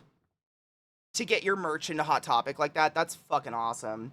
My friend went to the ER due to having issues breathing. Her right lung was full of liquid. They drained it and ran some tests. Diagnosed stage 4 ovarian cancer. Oh, I'm so sorry. That is fucking horrible. I hope things end up on the positive side. That sucks. Max was born with a hole in his heart and had to get checkups. Went with him once for an ultrasound and had to leave the room and collapse in the hallway with a panic attack. Never feel bad. This is allegedly, in my opinion, but there's something about our human, like, animalistic, instinctual nature that when you're in a medical hospital, I think we're all just picking up on a lot of that shitty energy while we're in there, and it's excessively overwhelming. And I talk about how, like, you kind of have to turn yourself on, like, turn your humanity off. I used to talk about that a lot when I still worked there. You kind of have to turn it off to a certain extent just to do your job. But also you need a little bit because you need to be a human and care about the human underneath your hands with whatever you're doing. But it's like, it's constant. Just 24/7 around you, just like catastrophe is happening on all floors that you're not even on. And you gotta, like, we all talk about, like, you can walk into a room, and if you're someone who kind of grew up in not a super healthy environment, maybe, we tend to be excessively empathetic, and that we walk into a room, we clock everybody. Who is the risk? Immediately we are reading the room. How does that not translate to an enormous building full of pain and suffering? This is just, in my opinion, just working in them and feeling that energy and reading stories like your guys' is about, like, how you felt in hospitals, etc. I think that's why a lot of people will see spirits or the undead or paranormal things as well, because all of that is just crushing on you to a point where I think you become susceptible to it. I have never seen anything mystical, magical, paranormal in a hospital, and if paranormal things are going to happen in a tragic way, in a tragic place, or where deaths happen violently, it's going to be a fucking hospital, let me tell you. I've never seen it, but I've heard too many stories of people seeing things, hearing things, things moving, weird, literally unexplainable shit. And I want to see it. I just, maybe because I had to turn that part of me off to do the job. She had 2 chemo sessions up to now, keeping a positive vibe, or fuck yeah. Stage 4 means it's spread, hence why the lung was filling up with liquid. There's always some hope, though. I mean, I would always keep a little bit. You never know. Yep, have to turn off. I mean, that was, at Hopkins, we're a children's and an adult facility. So sometimes you crisscross over. Yeah, it's pretty tragic. You never saw anything paranormal. Katie, you stream for a living. You see paranormal in chat every day. Okay, not in the hospital. I've seen it too. Like, with the way science has moved with cancer, very specifically, and cancer treatment and whatnot, and what we can do for somebody, in terms of, like, maybe we can't give you the prognosis of you're going to be cancer-free the rest of your life, but you're going to live till you're 70. Like, we can keep you alive, we can give you therapies, we can give you meds, like, we can give you a fairly quality life for a fairly long time. Like, I have literally, like, I have seen that. It's, cancer sucks. Fuck cancer. Emphatically. Fuck cancer. But I do, and, like, this is so corny, and I know I've talked about it a lot, and it's repetitive, but I've seen it 100% of the time, that people who have patients, who have family, friends, loved ones, emotional support, people there joking around with them, people with that hope, they have, this has scientifically been proven, actually, they've done studies on this, people who have that have a better prognosis, or can have a better prognosis. The will to live, if you will, repetitive much, does have something to do with your immune system, your immunity, how your body takes care of yourself, white blood cell count, etc., etc., etc. Like, it's, don't ever lose hope, especially when you're with that person. It's amazing what just being around and having that love and support around you can truly do for your will to live. It's, never give up hope on that stuff. I worked under an oncology unit for many, many years. I saw a lot of shit. It's wild. That's the paranormal. That's what I would say is the paranormal, is watching patients come back from the dead. That's magic to me. When I see, like, that is just, like, some of the shit, the recovery you see, and people just turn around and live a full life after having half their body carved away or something, is fucking, that's the magic right there. That shit's crazy cool. My uncle had leukemia, came in with an inch of his life. A random doc with an experimental drug saved his life. He's still here today, 20 years later. It doesn't happen all the time, but, like, it happens, therefore I think it's really beautiful that we need to talk about it. It's good to hear these stories, I think. She's a very active person, rock climbing, those mud runs, etc. Oh, fuck yeah. Oh, she's a fucking fighter then. She's already got a one-up on her. My best friend's mom is 10 years cancer-free. Hell yes. From stage 4 ovarian cancer. That's beautiful.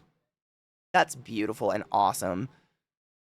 Gecko, how are you? Thank you so much for nudging Ezekiel in the direction. Is he playing it? Am I missing Organizer? Fuck it. Dude, I couldn't stop. He is I mean, no shit. The moment I started playing that game, I was like, Zeke has to play this. He is the type, he likes puzzles. All of the weird, I can't remember what they're called, bungles, what are those, where it's just like, it'll be like a word, a line, and a picture, and you have to guess. He loves that shit, like the logic, the if, then, blah, blah. I was bad at logic, obviously, but I immediately was like, he's gonna fucking love this. So, and he does a lot of community games, and so I knew it was up his alley immediately. I do puzzles. He got it, he's gonna play it, I know he is. I hope I get to see it. Honestly, I'm so excited to see him play that.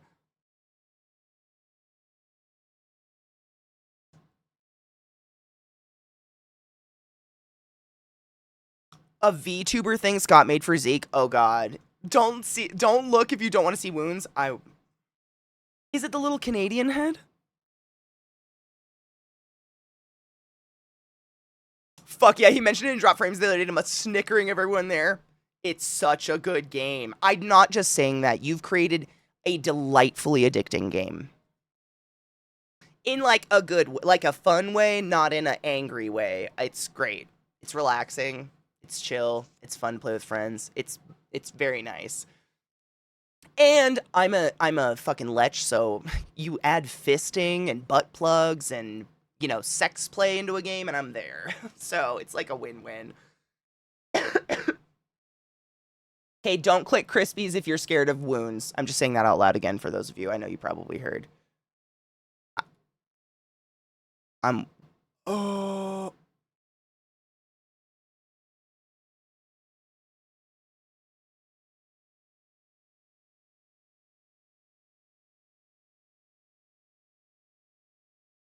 Do I show you? It's kind of fucking hilarious, my dudes. Scott made it so Zach's finger is the mouth talking. So his busted finger goes meh, meh, meh, meh, while he's talking. It's fucking funny. Do you want to see it? Is that with the stitches? I have it really small right now. I'm generally squeamish and I was fine seeing it. Yeah, this is not like the up close, hyper realistic photo that I put in our Discord. In the NSFW gross of our Discord, there is a picture of Zach's finger when it was busted up. This is not that. This is a photo of, this is like him flipping us off. I'll just show a second of it, but it's pretty funny. I mean, that's fucking funny. Oh, god damn it, Scott. God damn you.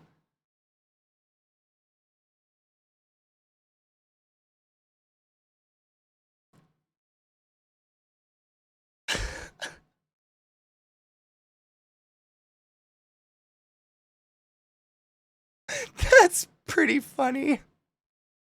I know, this is how I saw it. Hold up. So he starts off with this little Canadian dude.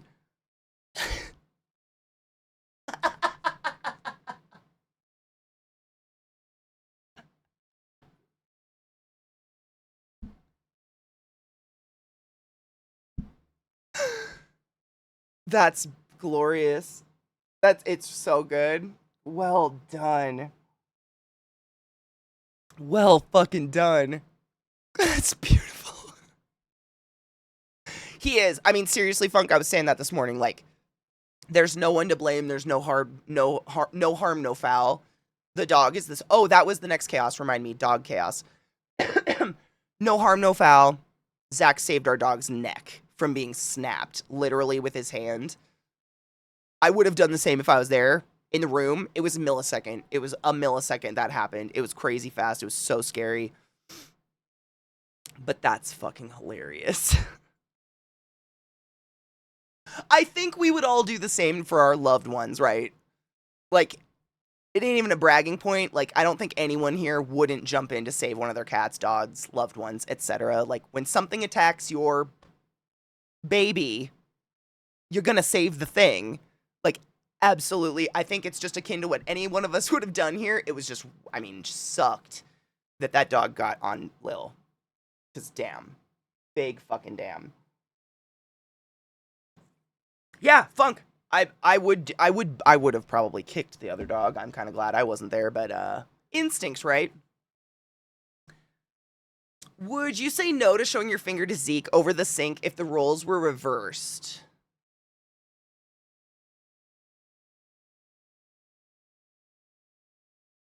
No, but like, how do I say this?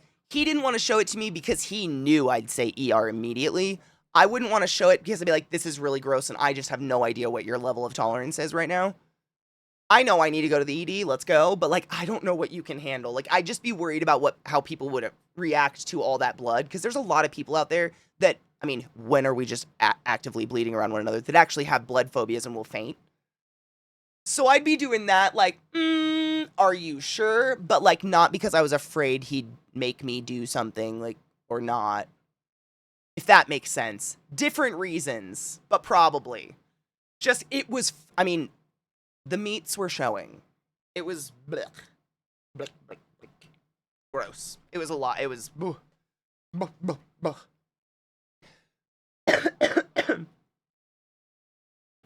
That's Missile. That's exactly what I said. Like, I was like, you know, the spirits, the powers that be, they put Zach there because I would have fucking whap just booted that other dog in the skull off of my dog.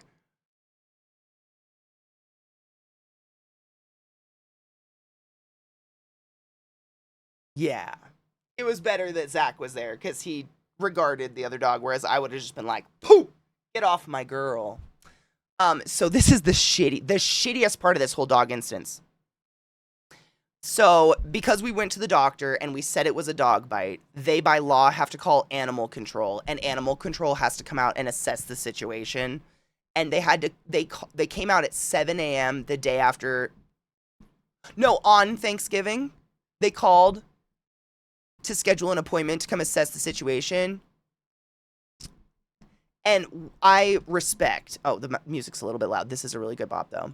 I respect that. I respect what they're doing because you just never know. It's essentially checking the dog has its shots. The dog that bit the person isn't living in a, like, squalor or something like that. That the dog is healthy and just is under control, which the dog totally is and is a very, very friendly dog. Even with its puppy companion, they're great. So I understand it. But this is the irony to me, so irony, I don't know, I grew up on Alanis Morissette, so irony's a little fucked in my head. But essentially what they said was that Tyson has to quarantine this dog in the home other than necessary walks, which we still don't know what that means, for 2 weeks. But the home is where the incident happened. Like, we were the invaders into the home. And we kept saying that. We're like, it was our fault. Like, if there's a fault, it was us. We are the invaders. This is that dog's home, et cetera, et cetera. And they still had to come do that. So now the dog is quarantined to where the event.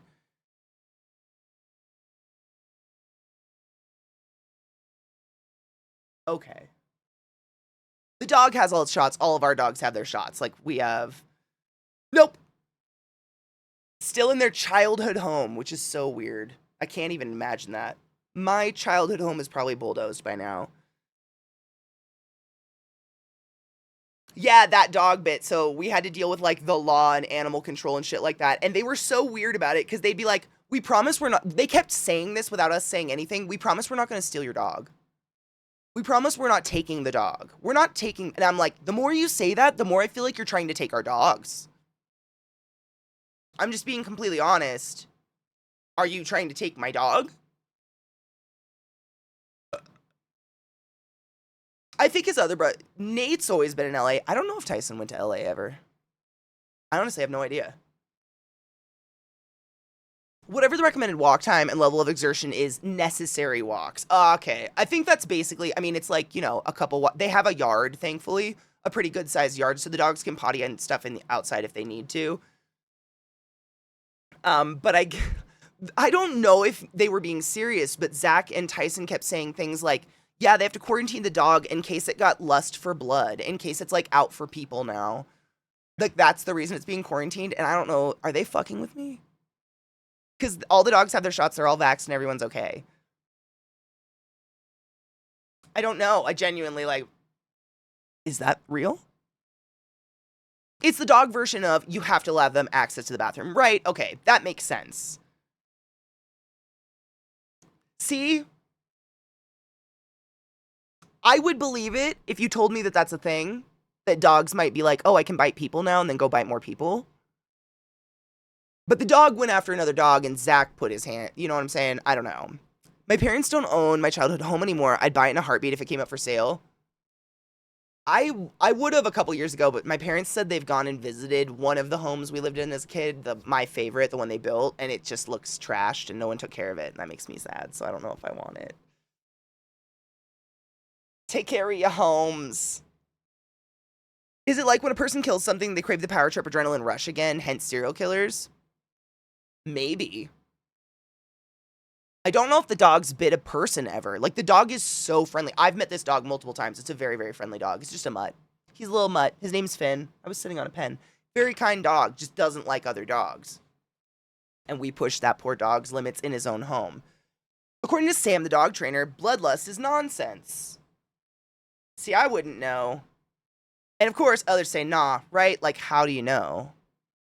I'd believe it. I mean, how is the taste of people different than the taste of anything else? Like, if your dog gets a taste of cheese, they like cheese now.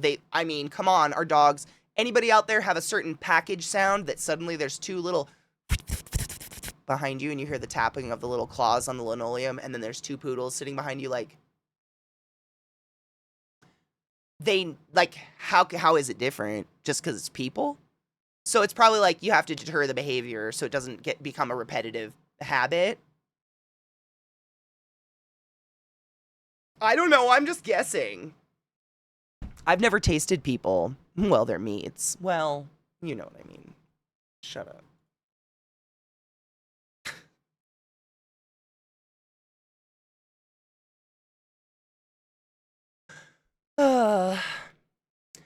Because all this shit we put into our bodies, I reckon we taste like shit. I might taste like shit, but I guarantee I'm inedible at this point. So whoever gets the pleasure of eating this ass in the apocalypse is going to get high as fuck. And you're welcome. Do you know how much that has cost me to maintain this 165-pound edible? You're welcome.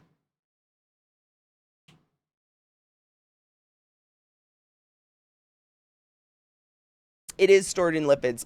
It's stored basically anywhere water can store itself, and lipids are the biggest, most water-soluble portal. So yeah, it tends to hide in fat cells, so the more body fat you have, the more you'll hold on to it. But I mean, if it's affecting the flavor of me, you'd make a stoner vampire very happy, no shit. If you've never seen that episode of What We Do in the Shadows, I think they drink drug blood, right? They drink, like, ecstasy blood or something, and they're all getting fucking high as shit. I laughed hysterically, because, I mean, I do take tea breaks, but, like, it's in my hair, it's in my fingernails, it's probably in all the fat and skin of my body, like. Some do drug blood, some do the wine blood, there it is. Yeah, it's hilarious, but, I mean, it'd probably be something like that, yeah, because it's. I mean, you guys remember the story from Burning Man. Like, the vape that I sit here and hit from morning till night and barely feel anything off of sent Zach into, like, almost a panic attack, and we had to take him home and tuck him into bed and feed him in a horizontal position off of one hit on it. Like, the tolerance is dumb. I'm aware that what I smoke lays most people out. It's got to be building up in me somewhere, right?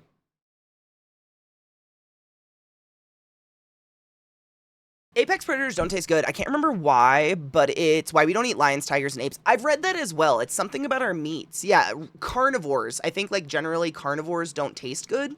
Is it because we have, like, low intermuscular fat or something? I do love garlic. That's true. Dude, oh my god. I made sliders. I forgot to take a picture because they tasted so fucking good. I just went to town on them.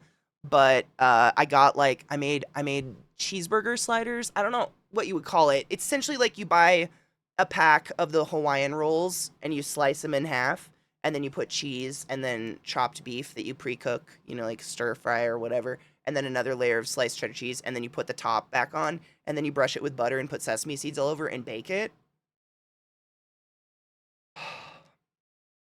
And I made homemade Big Mac sauce to go with it. It was really fucking good. But I put, like, so much garlic in it. Like, 6 cloves, probably. Do we build up mercury if we don't eat a lot of fish? I don't know. I don't know where else we get a lot. I know it's in fish. Growing up on a lake, there'd always be signs that was like, don't eat from the lake more than 3 times a week. And we'd be like eating every day. Sorry, it was so good. I forgot. I made those last night. They were really fucking good. Bear meat, depending on what they've eaten, is amazing. See, I've heard it's not great. I watched this, like, naturist or naturalist, or I don't know what you would call them, but those guys that like to go out and, like, rough it in the woods. And he said that bear meat can be dangerous. Like, if you eat it raw, I think it's poisonous or something. And they made bacon out of it. He said that's his favorite way to eat bear meat. Because bacon? No idea. That's just about the definition of stoner food, Katie. Oh, there are French fries as well. It was definitely stoner food. It was really good. It was like monkey bread, like savory monkey bread. It was so fucking good.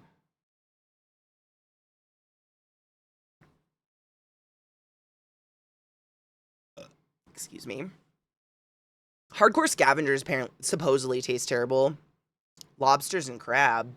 That aren't they like hardcore scavengers technically?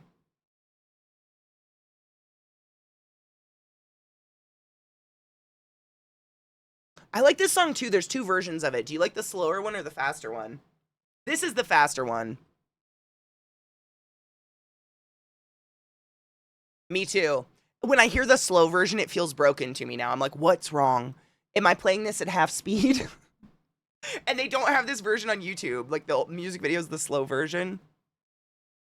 It's kind of shitty. Beet or bear? Bear meat? Check Steam.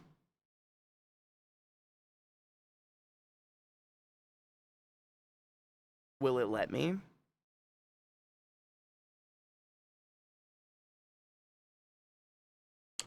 I have to restart it.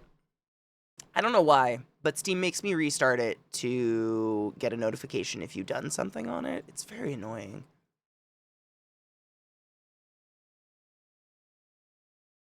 What look? I don't have a good poker face. Whatever you got was genuine. You're welcome. Fuck you, Steam. I wonder if Steam's what's crashing this computer.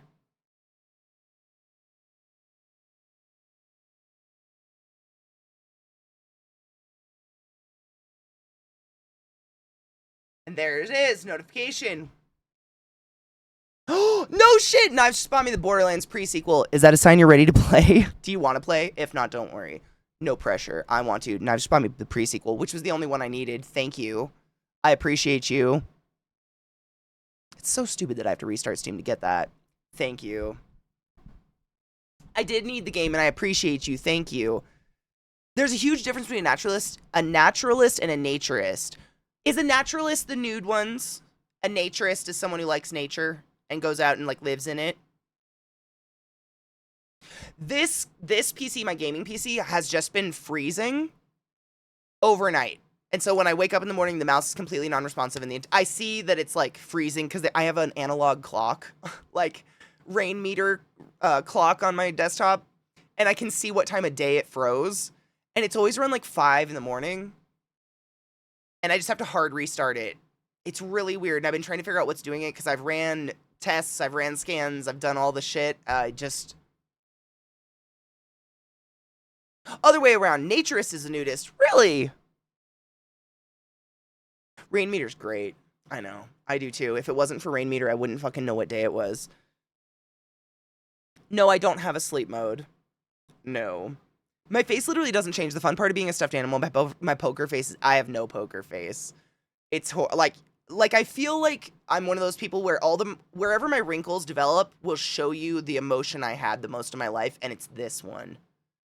I've already got permanent lines right there, right that, which is sad because I wish it was more like, you know, like these could stay, the smiley, or maybe that's just shock and disgust. These ones, I think it's more just confusion. It's more like,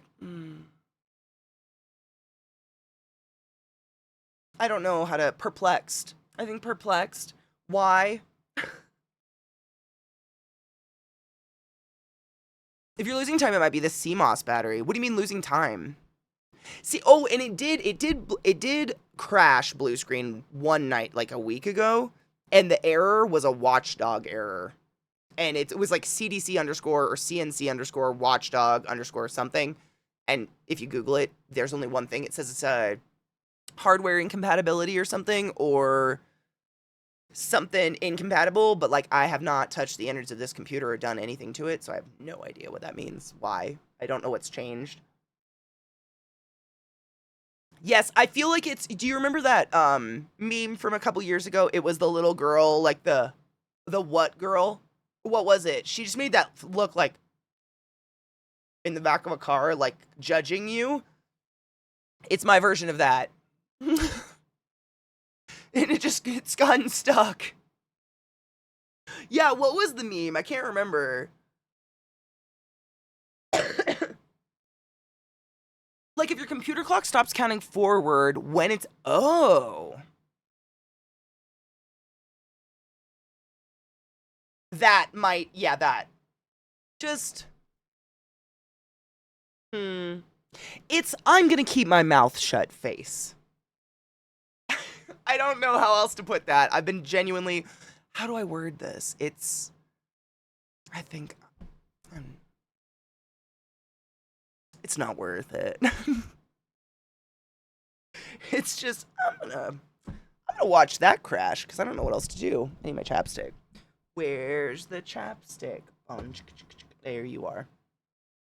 Happy, sad, mad, constipated. Wait, that's not possible. Elated, doesn't matter. I have resting dude face. I think I have a resting bitch face, but it's because I plucked my eyebrows mean as a kid and they never grew back. So when I relax, I look like I'm judging you, but that's just tweezer trauma. It ain't me. I'm not doing it. Those are, yes, those emotions, yes.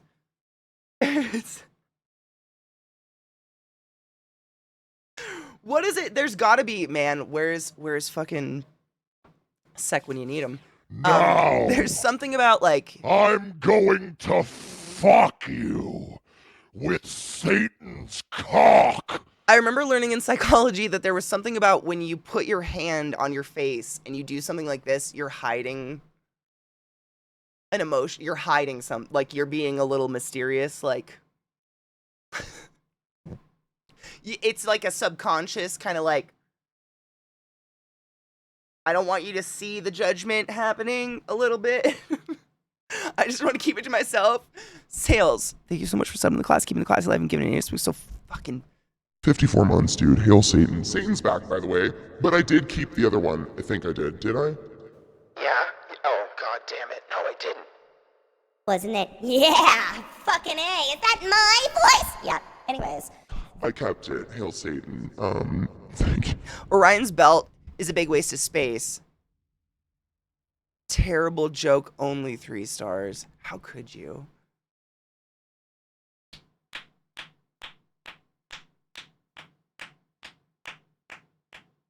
It's Breb. Breb's a good example. It's human buffering icon. It is. Maybe it's not. It's not. I'm gonna shut up. It's. Should I speak right now? Is this weird then? They say similar things about having facial hair. I had an ex ask me to shave my beard because she thought I was hiding something. It was odd. Really? Because of a beard? I've never felt like a beard hid stuff, really. I think eyes say a lot. If people are, like... Some people really don't have their emotions all over their face, and I envy you that poker face. I don't have that. Like, when I'm disgusted, I just... it's immediate. I can't stop this, and I'm like, stop. You gotta stop. I'm too visceral in it. It's just, it's immediately in my... A chin... An upper lip, mayhaps? What secrets were you keeping? You should just get a large sweaty sack, like knives. That works better. My wife has made a promise not to shave mine off. It'd be jarring for her, apparently. I would believe that, to be honest. That, and just speaking from personal experience, that GQ 5 o'clock shadow is so painful to be near. It's like needles. That's why I never turn on the camera for my work meetings. So, dude, wearing masks in the hospital was great. that was a gift a lot of the time because I genuinely could hide my face. Because some of the things that come out of people's mouths are just so dumb. And it's like mildly insulting when they genuinely think I'm gonna believe what they're saying out loud. Like, do I look that dumb to believe that you slipped and fell on a tuna can?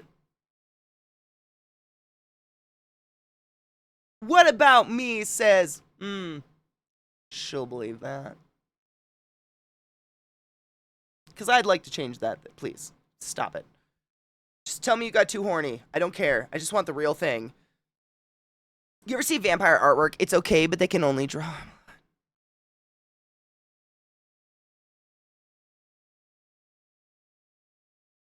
I don't know what to do with you.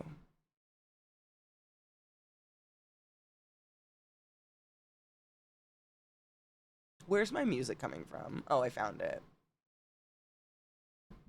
This is the drum god one. Hey, stop it. You've gone too far. You have to stop. Stop it. Get help. Someone. Thanks. I appreciate that.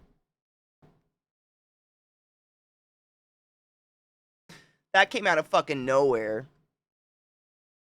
I just opened the tab, you asshat. Anyways, hi Donna, how are you, love? Welcome. I'm not that person. I'd have joined. The stare at the end?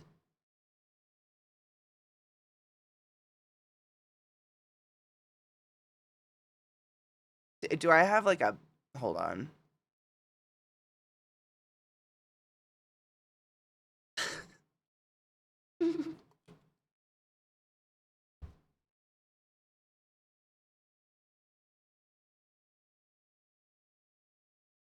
Okay.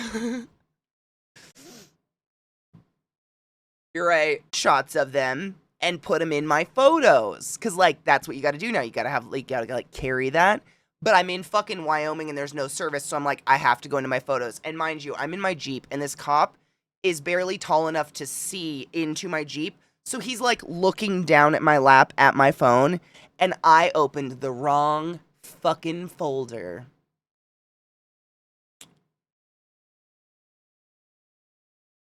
Happy Thanksgiving. Just what do you do? Quite literally, the cop's reaction. I'm gonna take all of this as you having car insurance and then just turn around and wrote me a ticket. Bastard. Just that. No, I still got a fucking ticket. I think he'd already written the ticket. I think the ticket was already done. I think it was like pre-writ and he just had to fill in my fucking name. But yeah, I mean, like, yeah, yes, what a fucking dick. Honestly, I've been warned. No, it's Wyoming on a holiday, man. It's big money for them. Big fucking money for the cops. So they look, I mean, I saw so many people pulled over. So many people pulled over. I've been warned like many times and I would forward that warning. If you're ever going through Wyoming, stick on cruise control and go nowhere.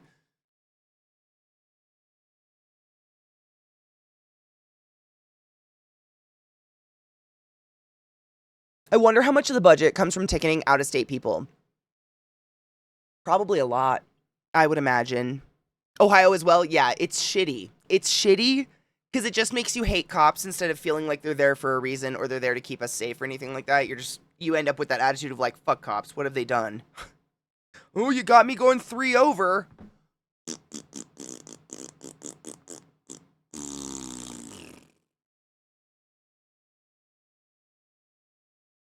Good job. Cheers.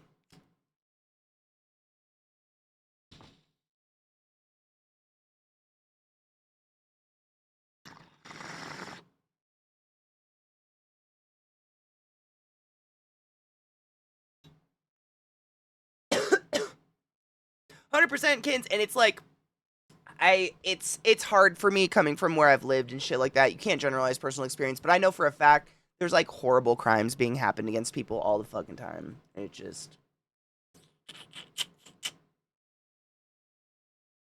Shitty. It's shitty. Last time I got pulled over, I got away with just a warning. It was over 15 years ago. Last time I got pulled over, I was on my way to Disneyland. I was like 23. And I don't even remember what it was for. I tend to follow the rules because I don't want to get a ticket. They're such a fucking waste of money. I'm in Canada now. Weed is legal. Tips. I've tried a bunch of stuff and like it, but is there a specific blend I should try? It is really personal, like what strains or whatever. I could tell you a million ways to smoke. What I would say is get yourself a little bubbler like this or some sort of little bong that's going to have water, simply because we know for a fact THC doesn't kill. There's nothing about THC or marijuana that causes any long-term effects that are terrible. The only way THC can kill you is actively like a 500-pound crate of it falling on your head and breaking your neck. That's what we know. That being said, we do have studies showing that excessive exposure to heat, i.e. temperatures over 165 degrees Fahrenheit, do the math for Celsius, can cause a breakdown of the mucous membrane of your airways, leading to some sort of esophageal cancer or ulcers or things like that. And so usually what I suggest to people is find the coldest way to smoke your pot. Because as far as medically speaking, that's the safest way we're going to ingest it. And so I smoke out of little bubblers that I stick in a fridge and always change. I clean them every day so you don't have like mildew and disgusting things going on. But the heat is basically where it's coming from. So I don't smoke out of a pipe. I try not to smoke joints or anything because it's just hot. And that's usually what makes us cough really bad. But other than that, it's really like, it's individual what strain you like, really. If you get a shitty, don't forget about your keef catch. What am I going to be at? Am I going to out myself here? Hold on. Don't forget your keef catch. If you did forget your keef catch, this is my gift to you. You're welcome. You've now remembered it. And I almost spilled weed everywhere. Don't forget your keef catch in your grinder. If your grinder doesn't have a keef catch, get a fucking grinder with a keef catch. Because that's the good, the dust, the shit that gets us super fucked up. And that, so like if you get a strain that you feel doesn't get you very high, or it's not getting you high like you like, what I do is I take little tiny bits of my keef and put that on that bowl of that weed. And suddenly it's great again. Because every once in a while you'll just get a strain that you don't really jive with, and I couldn't explain why. It's bizarre. I'll keep a bowl just because we have it out. Why not? Oh, dude, Emma, this is really good for me. My chat has gotten really good at reminding me to smoke my keef because I ended up literally filling this to the brim. This is my Kiefer Smokerland. So if you're anything like me, Kins, and you have access to really good weed all the time, so you're not really thinking about using your keef, get something like this to keep it in, where it's airtight and the lid is like, it's secure on there. That's where I keep my keef. But this was actually full. And it was ridiculous, and so chat's been on me about it, so I've been pretty good about it. It builds up really fast. But it's the good stuff, and it just, I mean, if you need to get a little extra high, but you don't want to just smoke a bunch of your good weed, keef catch. Where's my little drug spoon? I'm trying to think of other things.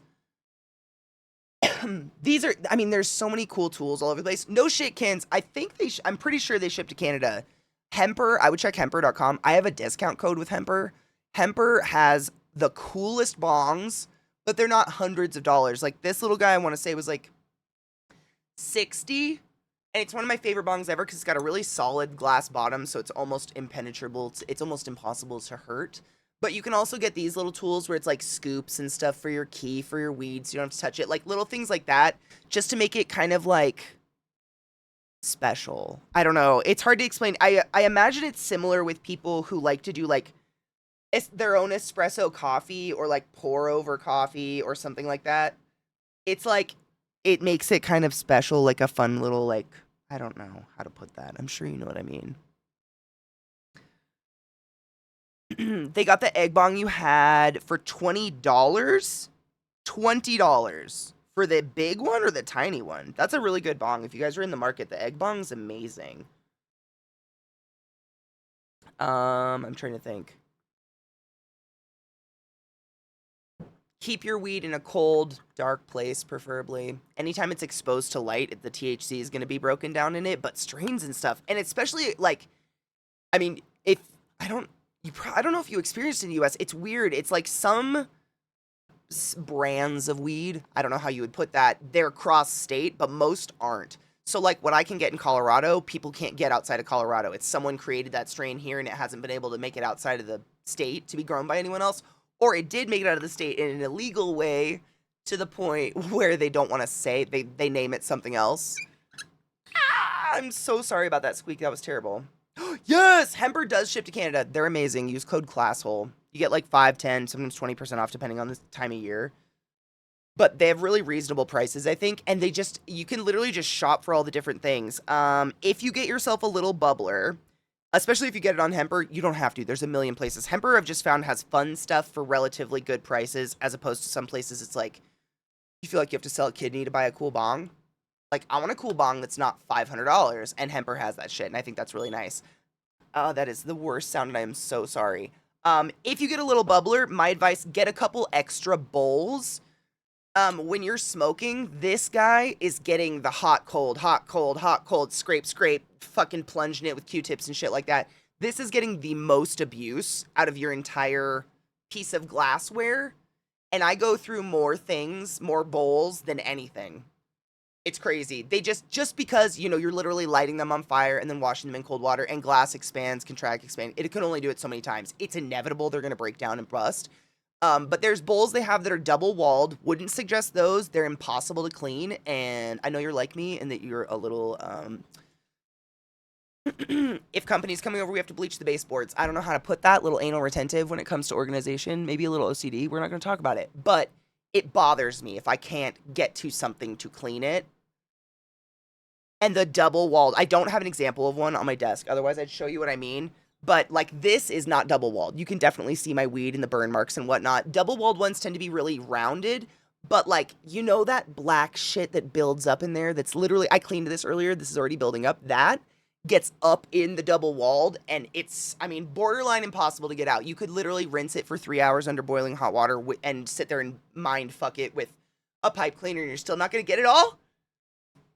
And it just feels dirty, and I hate it. And if you're anything like me, wouldn't go for that. I would go for these simple-ass bowls where it's just single-paned. They're not going to last as long. And, like, you do have to be careful. Like, I like this one because it's got that disc, so that's where I can pick my bowl up. I'm not burning myself. When they're not double-walled, this is going to get really hot. So there's, like, pros and cons, but I just can't stand the idea of smoking that. I clean my shit every day. Because, ew. Big fucking ew. Oh my god. Do I have to get a ducky bubbler? Oh my god, it's so cute though. Shut the fuck up. Oh my god.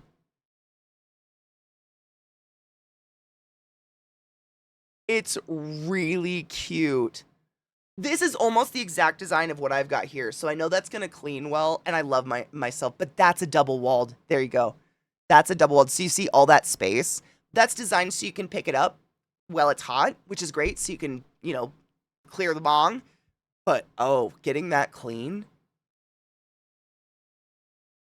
And I know, Kins, you just throw it away. Like, I would just throw it away. I'd be like, no, it's dirty. I can't clean it. Yuck. And I would throw that shit away so fast. Oh my god, cute. Oh my god, cute.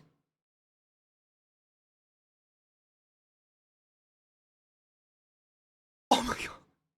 It's a little kitty cat. Like the world's tiniest, adorable little... That is so cute. They just... I mean, seriously, we could look through their bongs. They're great. I have... Almost every bong I own or have owned has been Hemper. Please don't take me breaking bongs as they are bad bongs. Many people in our community could attest to them having great bongs that have lasted a long time. It's me. It's not the bongs. I break shit. My life is pure chaos. But look, you can literally get Gary the snail.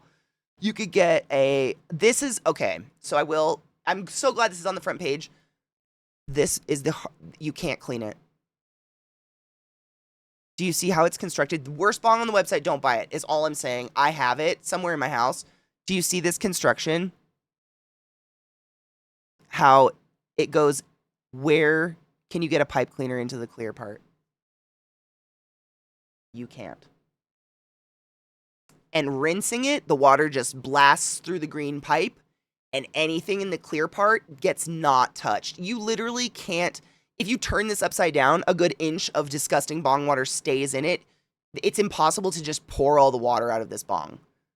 I don't understand how anyone's keeping this unless they're throwing it away or using it for one thing, or it's bought as like a fucking gimmick.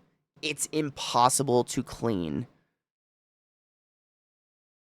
And this, you can see, you jam anything down there, there's no way to get into the clear part at all. I would just stay the fuck off of this one. Very specifically, every other bong I've ever gotten from them. But you can take this forward, look at the construction of that, take that forward to any bong you ever look at. And be like, is there a way for me to get into that and clean it where the nooks and crannies are? Because sometimes hot water, oh my God, the cow. Shut the fuck up. I haven't looked on their website in a while. This is beautiful. Slurm, you cute boo. Thank you for being awesome. And thank you for hanging out and be safe. Their Beast Bong is on sale for like 50%. That's pretty awesome. They have really, really cool shit. We can scroll through it. I treated myself to slippers this morning. That was my Cyber Monday, Cyber Tuesday. This shop that I follow on Instagram for years and years, Manitoba. I'm sure you've heard of them. They make like real moccasins, and they're based in Canada. And okay, so in case anybody wants to know, maybe I should just show you Manitoba. Has anybody not seen Manitoba? Manitoba moccasins. I've been drooling over them for many, many, many, many, many years. And they have a 50% off sale right now. If you need some nice mockies. My last pair lasted me 10 years before a dog chewed them to death. I had like this kind of pair. They're so fucking comfy, and they like wear into your foot shape, and so they fit you perfectly, and they're so fucking warm, and they have waterproof ones and whatnot.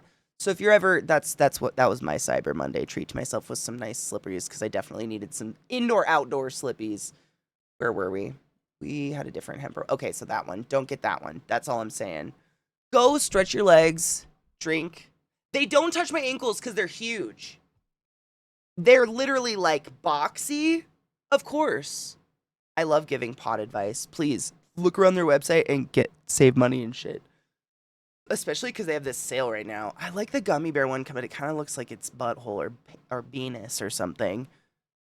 Yeah, they're really roomy. It's like a leather moccasin, you know? So it's not like, there's no laces or anything. It's not like you're lacing it up your ankle, because you are absolutely correct. I cannot fucking stand anything sitting on my ankle. I go crazy.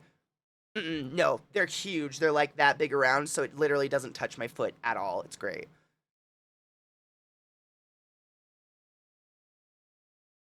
My ankles are fat. What are we talking about? No shit. I have like this really strange, like, I guess it's like a weird oversensitivity to anything touching my ankle. So like if I have leggings like these, they either have to be extra long so they go over my heel, or they have to stop here. But like this area, absolutely not. Like I could never wear a fucking anklet. Pants that stop right there and I can like feel it on my fucking ankle bone, absolutely not. That's my thing. I can't. It has to be one or the other. Like, figure your shit out. It's like a weird sensitive, like, I don't know. I think it comes from being like very like scared of wearing high waters, or like you'd get made fun of heavily if you got Jankos and your mom hemmed them so they hovered above your ankle. I don't know if it's something like that, but no, I can't fucking stand it. It's a rage. Same. I couldn't wear ankle socks, like either highs, like knee highs, or, you know, almost nothing socks, but not that in between bullshit. It's like a claustrophobia of the ankle. I don't. Maybe I'm a Victorian woman in a past life. I don't know. Buy myself a painting for Christmas. Yes! I sold a necklace and earrings, so I went and got myself a book as well. Fuck yes. Treat yourself. It's that time of year, B. I suggest and encourage you stay off Amazon if you can so, you know, do so and afford to shop off that shit. Simply because they are, what's the word? They want rights and to be paid what they're worth. What's that? Protesting? They're protesting. And I believe they should get paid what they're worth. Because fuck those living fucking conditions. I wear ankle socks, but everything's super snug on my ankles. Even at my lowest weight, they're just thick. Boots and shit are tight. You know what's crazy? Same. Like, I've never had, like, dainty, adorable little ankles. And my doctor's always like, yeah, but it should make you more sturdy, but I definitely fall over constantly and roll my ankle. Oh my God, have I shown, I don't know if it'll show up on camera. I rolled my ankle something odd recently at TwitchCon. And it didn't quite heal right. So like this is my good ankle. And you see how it's like a smooth transition from like bone to leg? On my other leg, I have like a really big gap in it. Like it's not a smooth transition anymore. There's a dent like right here in my leg that just I don't know if it'll ever be the same again. It's like a finger width just around it, almost like my ankle's a little popped off my foot. Yeah, I noticed that the other day while I think I was painting my toenails. And I had my foot, and I was like, wow, that's a, what the f, and it's just like a little separation of foot and ankle now. It doesn't hurt. No, not again. No, it doesn't hurt. I've been running on the treadmill safely, like, no pain at all, so I think it's okay.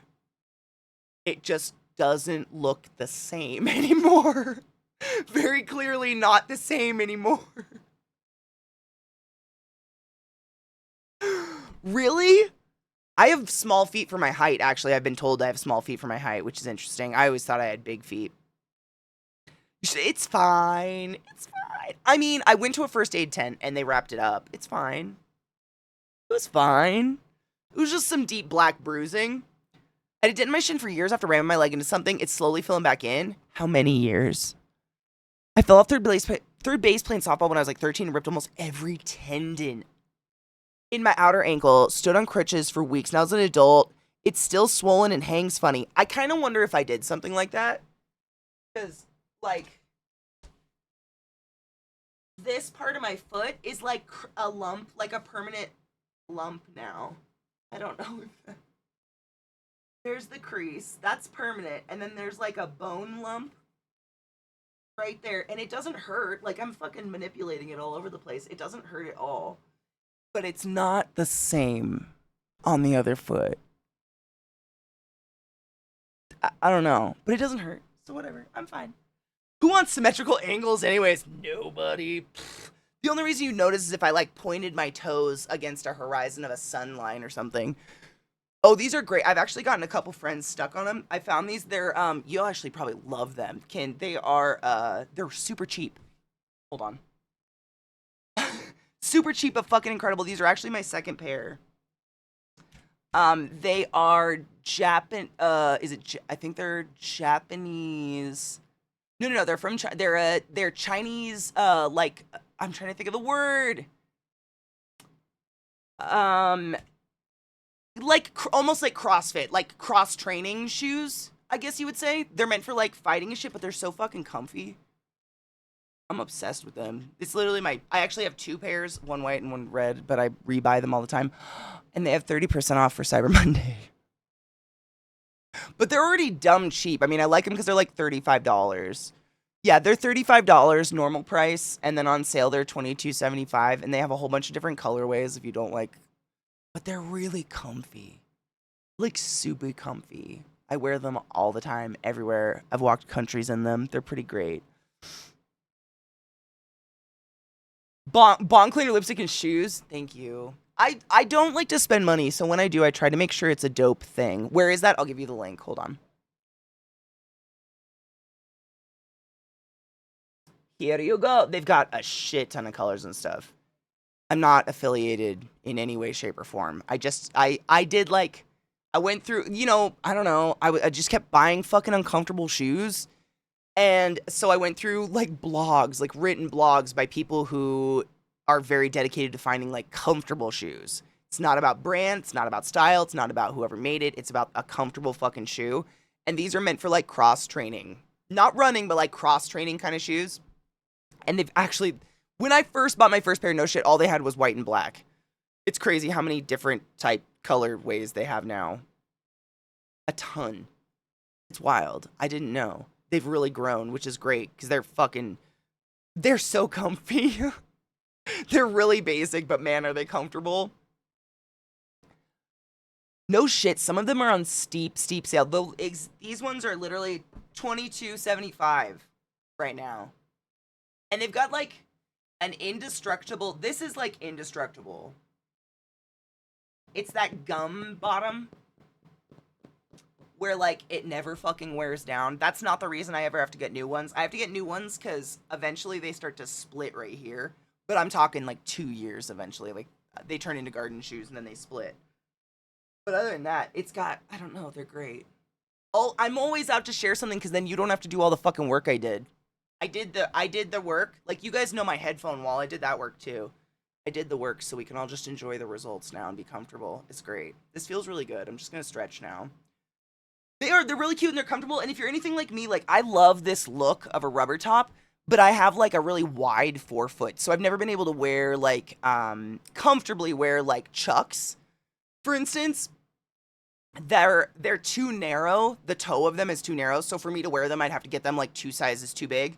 These ones are just that level, like, because they're designed for cross training.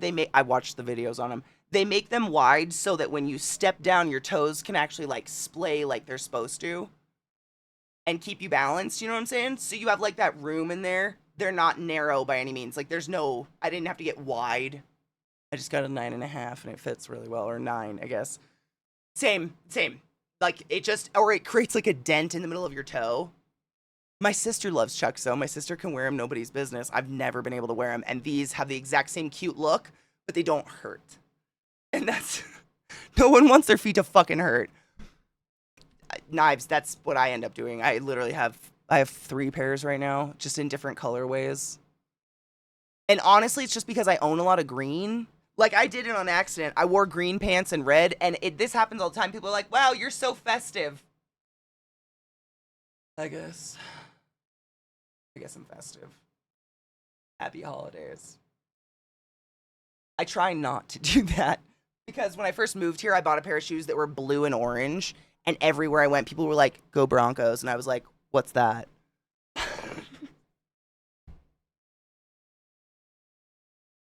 I was too checked out of sports ball by that time.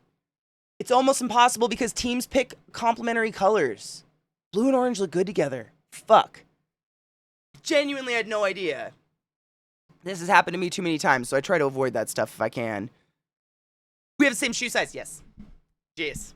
I think you will enjoy them. They're really comfortable. Anytime I find something good, I'm sorry if I talk about it. But if you're anything like me, and I know a lot of you are, and I say this too often, but I genuinely, not fucking with you, have cried in more dressing rooms, more shoe stores, more dress shops than I have anywhere in my life. Nothing is made to fit people. Clothes are not meant to fit people. I genuinely believe that. And they're trying to convince us that we have to change our bodies to fit their fucking shitty clothes. And it pisses me off. And I know everybody, short, tall, doesn't matter. We all fucking fight that shit. So when I find something, I'm like, guys, I think this is gonna work for all of us. Like, it's genuinely comfy. This is great. It's so fucking hard. Right? And now it's all just shitty quality anyways. And so that's the fight. It's like, how the fuck do I know if this is fast fashion? How do I know? If they've hidden it all over the internet. Like, I've been on Amazon and you see Shein and shit. Oh, yeah. And I could go off on that shit for so long. It's genuinely infuriating. And, I mean, that's another reason why sometimes I'll be like, this is a great day and a great instance of this. I've had this thing since I was 18 years old. This, like, whatever this shirt is. And it came from REI, and it was probably, in my opinion, overpriced. But goddamn, has it gotten its life out of it. I don't even know if it has a visible tag anymore to tell you who made it. Oh my god, a tag. What did it? What did it? Yes, Kitty. Machine Wash Cold. Are you a brand? Exclusively. Oh my god. Marika. Marika.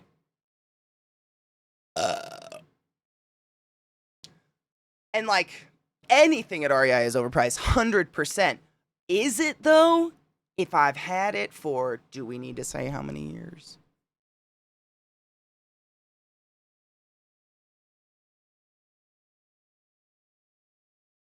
18. Like, if I broke it down by how many dollars a year I had to pay to wear it, that's pretty good. Especially with the way I am with clothes. To be real, I am a wash, dryer, if you don't survive clothes kind of person. I've never separated shit. I don't wear white clothes, so that's not an issue. But everything goes in, everything comes out. If it didn't survive, it wasn't meant for life. You were weak, brittle spirit. Don't need you in me. Get the fuck out. If it can survive that for that long, and it has thumb holes, great. This is probably early athleisure before that word existed. To be real with you, I think my mom bought it for me for Christmas one year, but it has lasted forever, and I'm very much into that. But I agree with you. I have a lot of shit from REI that's been bought by me, by my mother or something. She gives them to me for Christmas, and they have genuinely lasted for years and years. Or like, I buy smart wool socks because they stay in perfect mint condition for years. It's crazy. Like, it is, we talked about this months ago, but it was really weird. I was wearing a pair of socks that I swear to you are at least 12 years old, and they're still in perfect condition. Like, there are some things out there that I just don't, it's not fashion. I don't see the point. I just need good running socks. That's it. That last fucking forever. And I think I literally found those at REI at one point. I am from the Pacific Northwest where REI is king, so please forgive me if that's my only reference. But that was genuinely where everyone went for like anything outdoorsy. Yeah, it's not REI specific, just brands that they carried. I don't even know if they carry it anywhere else. Guess you got their fucking diagnosis last week. After how long? But I'm excited. Wait, am I excited for you? Wait, we're being vague about diagnosis. Like ADHD type diagnosis, or like we have to remove part of your brain diagnosis?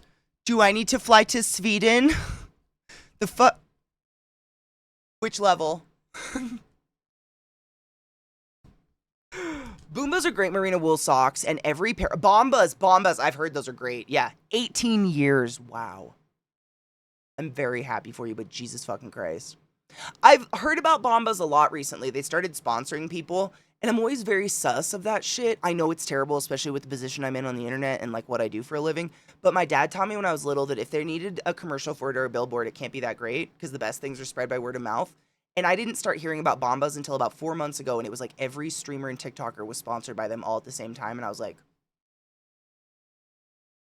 It was like when MeUndies sprouted out of nowhere. I was like... what the fuck? I don't know, I get real sus and wait. But we'll see. Like, how long have you guys been using Bombas?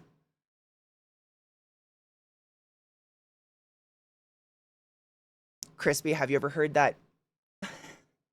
There's a song by Bo Burnham, or a stand-up, or part of the inner songs or whatever, where he's like, stand with us and KFC while they fight ovarian cancer. Like, why not just send some socks if that company was so good? It's a really funny joke. You should look it up. It's hilarious. I'm just curious. 2 years? Awesome. That's good. I get them donated from food banks and stuff. Fuck yeah. That's a really good lifespan. I was genuinely asking. Bo Burnham does have a funny joke about that, though. How companies are like, if you buy from us, we'll donate socks. But if you don't buy from us, fuck those non-sock wearing motherfuckers. And it's like, now I feel responsible for the world having socks because you won't give them any unless I give you money. What the It's a hilarious skit. You gotta look it up. You know the one I'm talking about? I can't remember how it goes. He's like, it is similar to how I said, like, it's join us. Join KFC Chicken as we stand against something. I don't know. It was fucking, he's so funny. It was hilarious. Bo Burnham is beyond, it's funny. Yeah, he makes me laugh stupid. Smart wool socks are also very expensive. They're like, they can be upwards of $15 a pair, depending on if you get the running ones or whatnot. But genuinely, I have had some for so many years. And it's not like I'm going around wearing holy-ass disgusting socks. Like, you wash them, take care of them, and they're great. They just last because they're made of, like, wool, like real materials. That's why we never see ads for microwaves, electric kettles, washing machines. Nobody needs to see ads for those. It's true. I do see ads for, like, toilet paper, though, which concerns me. Are there people out there that watch that ad and are like, you know what, Ethel? I might buy me some of them bum tissues. I'm a little tired of digging it out with my fingers. Then I could use both my hands to eat my lunch. Like, you know what I'm saying? Is there anyone out there that just like didn't know about it? I'm tired of catching it with my hands, Ethel. Yeah, well, I'm tired of catching your shit with my mouth, George. That was my grandparents' names. I'm sorry, they're just effervescent in my mind. Cheers. I think we need to take a break. I need to pee. Break. Poop time.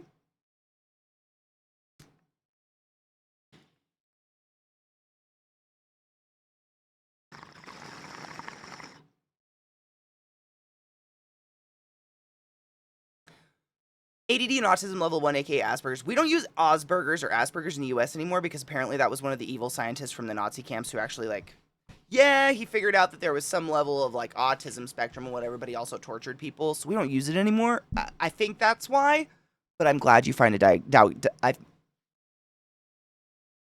I'm very excited you found a diagnosis and you're finally on a journey of healing and understanding the way your brain works.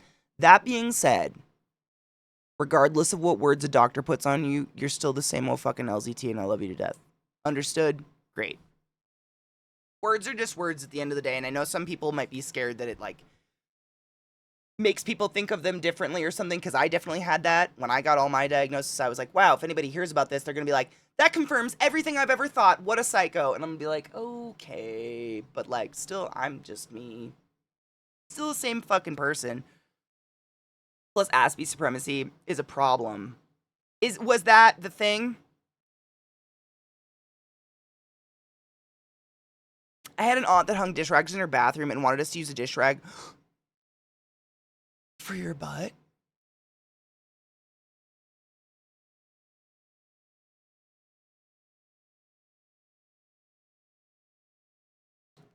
For your ass?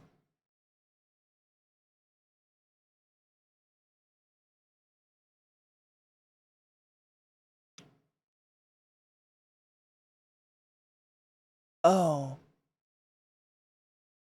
Dude, ancient Greeks weren't even that fucked up.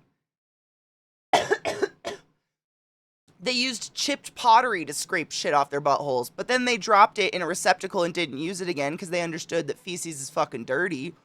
My ass? Oh no.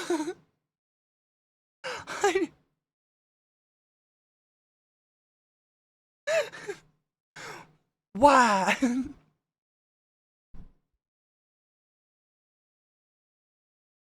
Like you, oh. No.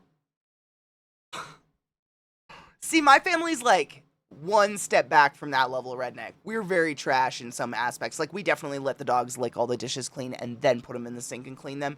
But they didn't go back in the cupboard. Grandma would just let the dogs lick the plates and put them back in the cupboard. Mm-mm.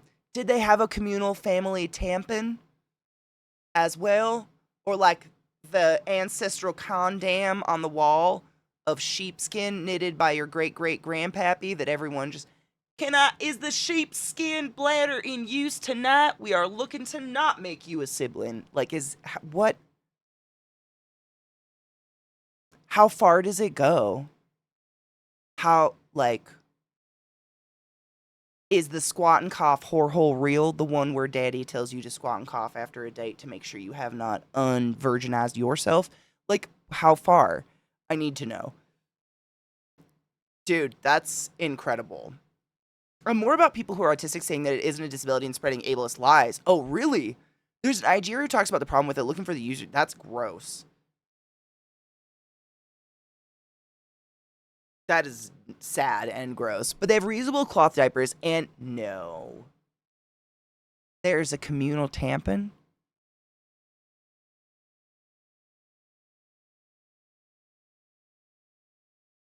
I agree with Viata. I kind of get it because of reusable diapers.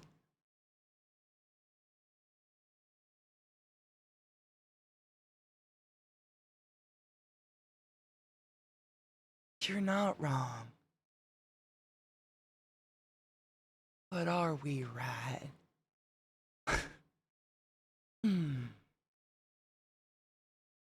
Shit. What if you feel a little texture on your poo towel? Is that a kernel from a previous use? She had like 12 cats. Wait, 25 turtles? Is there a cliff notes of how that happened? I've always heard that autism was I've been taught that it was more of a spectrum and a scale than levels, but I never assume other different countries call it something different. If you let the dogs lick the plates in front of the in-laws during a family gathering, then put the plates back in the cupboard, declaring them clean, they'll never come eat at your house again. You can wash the dishes the next. But what if they got excited and never left? Like, what if you discover something about your family or the members that were there that you just didn't want to know? Like, they were like, oh, you too? Mm-hmm. What then? The only level of farm life I've been is shitting in a little bucket because we had no toilet when I was a kid, so it was just a bucket with a lid on top. That's elegance. That's grace. It's shitty. People be like, they didn't have autism back in my day, and it's like, sure, buddy, your grandfather ate the same thing for lunch and talked about nothing but stamp collecting for 65 years, but he wasn't autistic. I agree, yeah. If I don't have my grits and coffee for breakfast, I'm not a whole human. Oh, really? Oh, really? Things like support needs can fluctuate quite a bit. This is very true. I used to babysit a kid and his parents used cloth diapers for him. That was interesting to figure out. I was a cloth diaper baby. Still, I mean, my mom didn't do it for my little sister, so not a hundo on any of that, but that was I was a cloth diaper baby. I think it was a hippie thing. It was like the let's all homestead and reuse that on our babies. I don't know. That seems shitty. So that seems shitty, as literally shitty. I guess it's better for the planet in the long run. There weren't communal tampons. They had a hut, the hut of the unclean. All the menstruating women went to the unclean hut. You can't stay in the house. Is that the same hut where they made you scrub your cheeks with rough rocks to make the blood come out faster? Burn the house, only option. Agreed. 1000%. The unclean, the unclean is, yeah. So, sure, yeah. My oldest has a reaction to the absorbing material in disposable diapers, so he had a stint with cloth diapers and rubber pants, and not much grosses me out since then. Wait, what's rubber pants?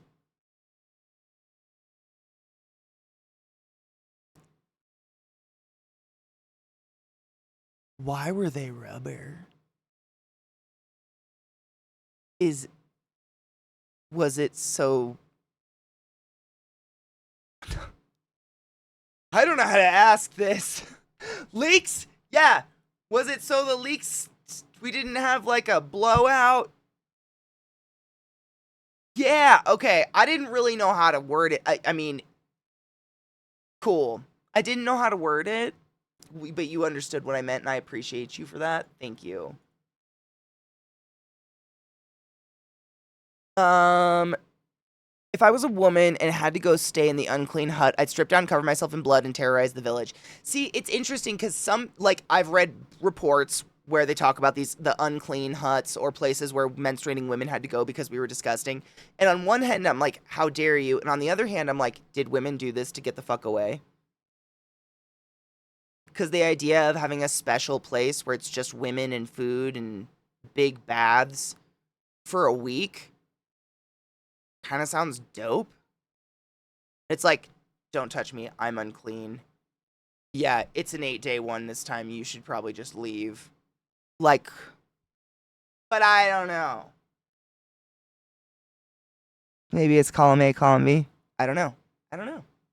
A blowout is a very particular choice of word. I think that's literally what it's called when your baby shits so much the shit goes up their back, out of the diaper. Yeah?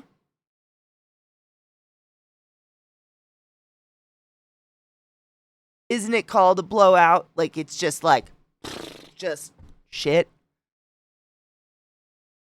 Babies are gross. People, they have to be cute. How else would we put up with any of that? That's what we call it. Thank you. Yeah. I don't have any kids, so it's just something I thought I remembered hearing my friends say or other parents say. Wanted to make sure and appreciate you. You'd be surprised by the volume of shit that can come out of a body so small. I don't think I would be surprised. It's incredible. Just the idea that it's enough to go up the back of a baby is phenomenally interesting to me. Do I want to experience it? Absolutely not. Do I appreciate it happens? Yes.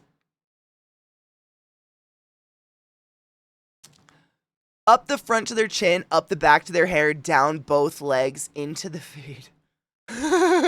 Nice. They're all like, hi, ma'am. Do you love me?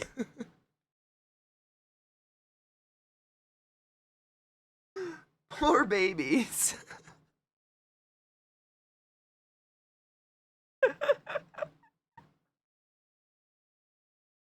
We IBS girlies be shitting up our backs into our 30s. We eat the wrong... Dude.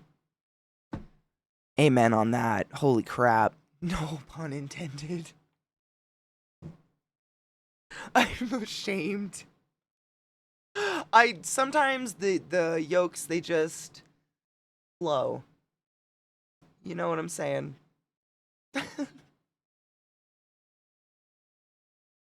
Help. I've genuinely gone too far. When you hold a baby up, when you hold up a baby and a brown, yellow, or green stripes appear past baby and run away. Wait, what if it's your baby? Is it still appropriate to pass said baby, or do... Because what if someone passed me said baby? My ex used to sew cloth diapers and make covers, so we used them both for our kids. It wasn't horrible, but I didn't do the laundry. See, I've just like... I've been told it's a thing. Holding your little hands out like a starfish. Help. No shit, they're so cute. I've been told that it's a thing, like respiratory therapists. Nothing that comes out of this part of you will ever bother me, i.e. your mouth. Puke doesn't bother me. Spit, sputum, all of it, blood, whatever's going to come out, doesn't bother me. Whereas nurses, it's the bottom half of your body, and we have both avoid each other's work like the plague. I am belly button up. Give me all that any day. And nurses are just like, they're coughing. They're coughing up. Oh, it's a... Can you come just look at it? Can you look? And I walk in and I'm like, what are they coughing up? And there's C. diff in the room. And I'm like, what's that smell? And they're like, what smell? It's just a different, like, side. It's a different scope of two different jobs. But I've been told that that's kind of the thing. Both me and the ex have done that. Have done the realize the kid has a dirty diaper, pass them to the other to try to figure... Who wouldn't? Who wouldn't? 20 minutes till 4:20, by the way. I don't know what... Yeah, if someone just handed me a brown striped up poopy baby, I don't know what I would do. She made pretty much everything, though. She grew up on a secluded farm, only going into town like 2 to 3 times a year. Oh, my ex-wife's made cloth diapers. That is commitment. I don't want to do any of that ever, like with any kind of diaper, but like, admirable. It's admirable. I appreciate all of you that diaper us and teach us how to eat so we can grow up and talk shit about you later. I do appreciate you. That was me trying to clean up cat puke. Almost lost it. See, puke does not affect me at all. Like, it seriously never has. But poop, I don't want to deal with that. I'll help if you need help, but I want nothing to do with that ever. Is C. diff when you puke fecal matter? C. diff stands for I think it's Coccus difficile. C. diff is a type of infection you get that causes you to just have pee out your butt until you're so dehydrated you die. And it's notoriously the worst thing you will ever smell. Maybe ever. It's pretty bad. Like, people die of it in third world countries and whatnot who don't have access to healthcare and clean drinking water. And it's insanely communicable. So we're like full fucking PPE going in and out of rooms if you got C. diff. It's super fucking contagious. It does. It smells like pure concentrated sewage on fire, in my opinion. It's like got this hint of burning hair. I know. Maybe I should talk about something that's not the runs. I got some really fucking good high chews. Oh my god. Hold on. Let's take a break. I'm going to show you the high chews I got. One moment. Quick break. Stretch your legs and whatnot. They're so tasty and they're different flavors and it's way more interesting than this. Stretch your dicks, load a bowl, do what you need to do, get a beverage. Sometimes I could be really gross. I'm stuck. Roll. Roll. Last night I was in movie night. I was like, man, I got some new high chews and they're so fucking tasty. I don't think I've ever had these ones before. I don't know. They make so many high chews. I love high chews. Like, they're taffy. They're not great for your teeth, but these are probably the best because they're not like super chewy. Like, they don't like stick to your teeth or try to tear out fillings. They're called the Fantasy Mix. I just saw it, but this bag is huge. Like, there was no... I told Chad I was going to demolish it. Are you kidding? I tried. I put a good dent in it. There was a lot of wrappers. But it's called the Fantasy Mix. There's rainbow sherbet, blue Hawaii, and blue raspberry. I don't know if I've had a blue Hawaii one yet. Hold on, I'm going to try one. They're really good, though. I just don't understand how they make them fucking juicy. I gotta turn the music down. How do you make a taffy juicy? Like, I don't know how else to describe it. They're so... Ooh, salted caramel. Are they good? Yeah, it kind of reminds me... Is it kind of like the suckers? You remember those salted caramel suckers? They were like, sour apple. And they had kind of a weird aftertaste. Lots of wrappers. Uh-huh. They look like that. But it's all the same texture. If anybody's wondering, I'm not into anything where it's like soft and weird in the middle. They're really good, though.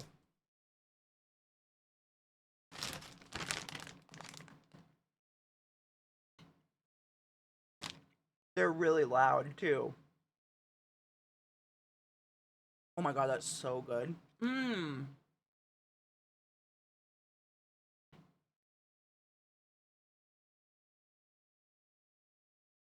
It's like coconut and something. It reminds me almost of like a drink I had. It's so juicy, your mouth just waters.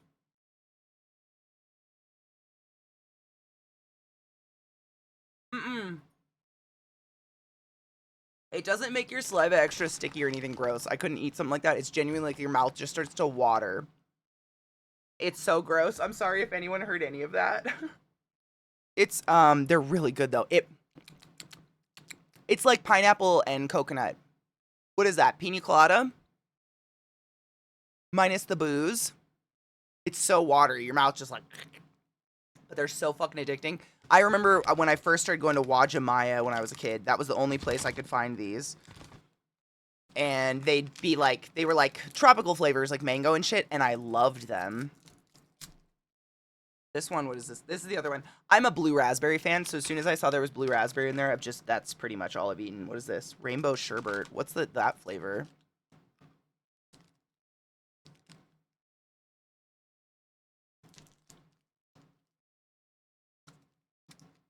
Sherbet ice cream. Sherbet.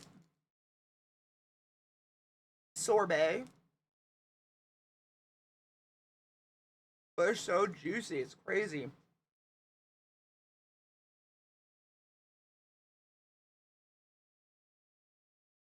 Boob caramel?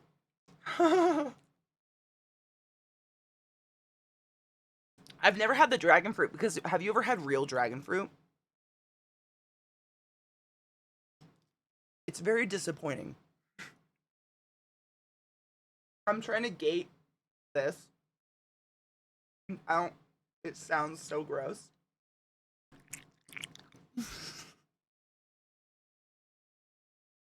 They're really good though. I would suggest these. Immensely juicy, intensely chewy candy. Moist. I know, it's just, I can hear it. I heard it like getting into the gate. That's why I'm sorry. It's disgusting, but these are fucking tasty. I'm addicted. I very much like them. For those that care, I think they're only like, they're pretty low calorie. Considering. Flavor ratio may vary. Oh. Well then. They're best before my birthday. Best before 3/3/2026. Gross. I love ASMR. I like some ASMR, not mouth noises. I'm very averse to mouth sounds.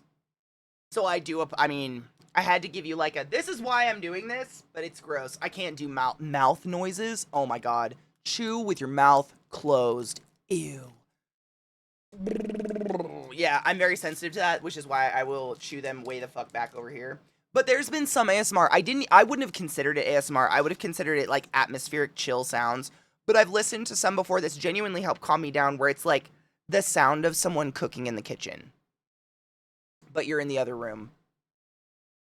They have some very highly specific ASMRs out there that have genuinely very much helped me sleep and stuff like that, and that's one of them. Like, the sounds of, like, kind of napping on the couch while someone's cooking in the kitchen and you're aware dinner's gonna be ready so you don't want to fall asleep and whatever, like that. Weird. I've definitely been, like, I've listened to those kind, but mouth and eating.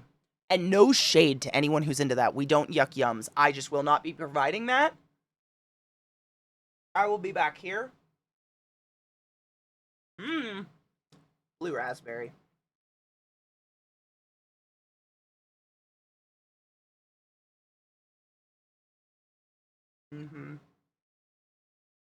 That's the best. I know. It's not even a real flavor. Like, what is blue raspberry? I would totally gleek. It's that, they make your mouth water so bad. They're really good. And the fact that they're called high chew and they haven't gotten to the edible game yet is kind of crazy.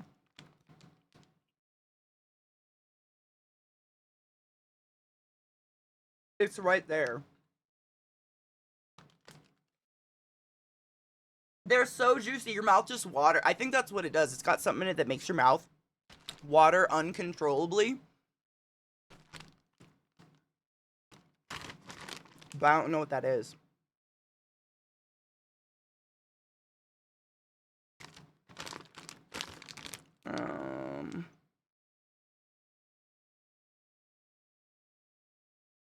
No idea.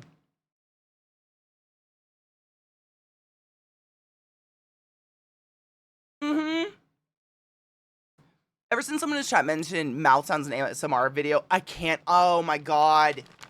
Donna, I have the same. Oh, what happened the other day? Something. I pointed out something in a movie and someone was so mad at me. They're like, I can't unhear it. I can't unsee it. How fucking dare you? I was like, I'm so sorry. I can't not see these things or hear them. Especially when it comes to, I don't know what that, I think just growing up, that was one thing my parents were very adamant of. We always ate dinner at the dinner table together and you chew with your mouth closed, elbows off the table. And so to this day, like just hearing someone like chew and talk. It's not my favorite activity. But no shade on people who are into it. Like, I understand how calming ASMR can be of different kinds. Like, I know some people who, no shit, have used, not necessarily mouth sound eating videos, but like mukbang, more so mukbang videos. And I'm not talking the ones where they eat excessive amounts to the point where they're hurting themselves. I'm talking the ones where people just sit down and have a meal with their community. That kind of mukbang. I know a lot of people have used that to up their appetite or help them feel less lonely so they can eat dinner at night, or people who are going through chemo and have no appetite will watch videos like that to actually help raise their appetite, because these people that make the videos are so good at describing the smells and the tastes and the textures of the food that it starts to make you hungry. I think that's awesome. Like, I'm glad it exists. I just don't want it, don't force it on me. I can't with it. I just can't with it. Yes, seafood boils. Those are awesome. But they're not, I've never seen one anyways where they have a mic right here and they're like, you know, smacking away in it. Like, it's just a family eating a meal or whatever. Like, same. Absolutely. The mouth sounds in ASMR videos are just from them opening their mouth and talking. I'm not a chewing sound person. Yep. It's more like just eating a meal with people. And I think that's awesome. And even people that are into mouth sounds. If you're into it, you do you, boo-boo. no one's hurting. No harm, no foul. Just like I'm very adverse to it. It is like I can't hang out with people who chew gum with their mouth open, which tends to be anybody who's into gum. I just want to smack it out of their mouth. What are you, do you cud? Stop. But it's just a tick of mine. Gum smackers, or, oh my god, I can't do it without a piece of gum. But you'll know what I'm talking about, snappers. Oh, bless my mom. She's a gum snapper. She does that thing where she plays with her gum and does that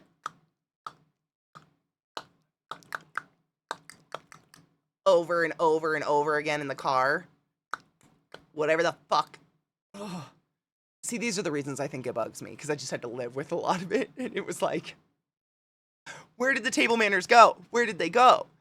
Yeah, of course, I don't kink shame 100%. I mean, I always assume when you guys talk about stuff, whether you like it or dislike it, that none of you are ever throwing shade, and I hope you assume that as from me as well. But I say it out loud just in case there's new people hanging out, lurking, etc.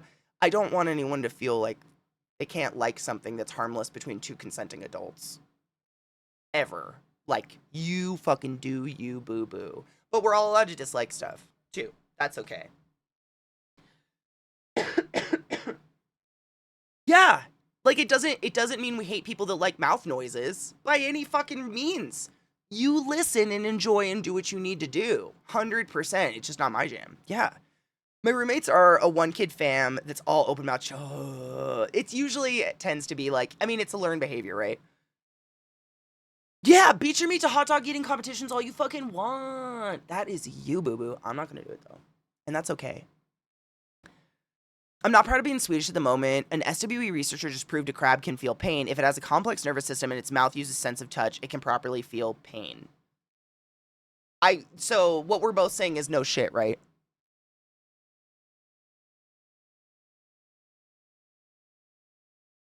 Cheers. Like, that's everything with a nervous system feels. It's just feeling is translated differently. Like, you know what I mean? Cheers.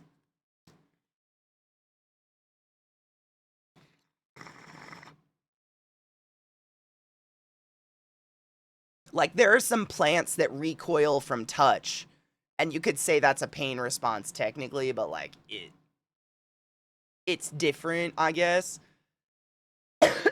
Yeah, it's malicious, same. I've never understood that being, it's like, does it make you feel better about eating the crab if you can prove it doesn't feel? You know?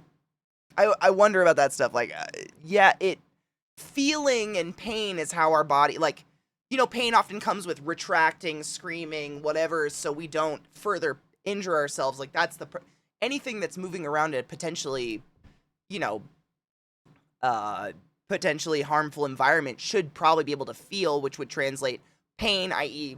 get away from the thing tearing your leg off or whatever, right? I would assume, I'm just assuming. And I think crabs, if I'm not, please correct me here, I think crabs are very similar to spiders and some arachnids in that they're completely, they don't have blood, they have like a lymphatic system, and they move by like controlling where the water is flowing, right?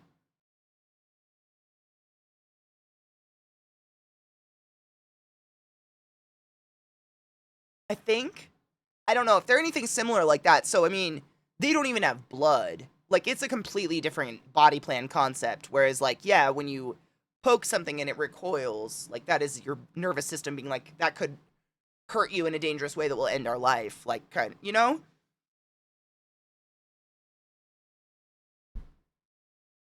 Oh, from his grow up? No shit. Some people do, Donna. Like, I don't understand why. I don't think there's any advantage to cooking it alive versus keeping it alive until you're about to cook it, ending its life and putting it in the pot. Like, end its life as opposed to making it die that horrific boil. Like, I don't think there's a reason other than, like, look how fresh it is or whatever, which seems fucked. But, like, when I lived in Maryland, a lot of the times what they did is with blue crab, if you were doing a blue crab boil, and please tell me if other people do this as well, but you would freeze the blue crab, like, to death almost, and then you'd pile them all into the steamer and put all the spices and all this whatever on them, put the lid on it, and it would get to top temperature before they like could wake up if they survived a deep freeze. And it's theoretically like the most humane way of cooking them and not like just torturing them to death, which seems fucked because like there's, how do I put this, like blue crab, I can only speak to blue crab specifically. There's not like a part of it a lot of people don't eat that you would stab it. If you stab it anywhere, it's going to kind of fuck up whatever's going on inside the crab and it's not going to cook properly. It's really weird to talk, like it's so bizarre. Like the muscles of a creature that doesn't really have blood in the proper sense that you and I have blood, it's like liquid. Like if you've ever like cracked a crab leg before cooking it, it's just a jelly kind of fluid in there that falls out, and cooking it makes all those proteins bind and create a solid mass that we eat. Spiders and other kind of like invertebrates are very similar in that way.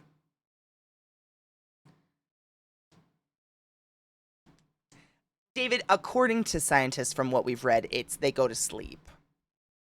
I mean, death is never great. I don't know.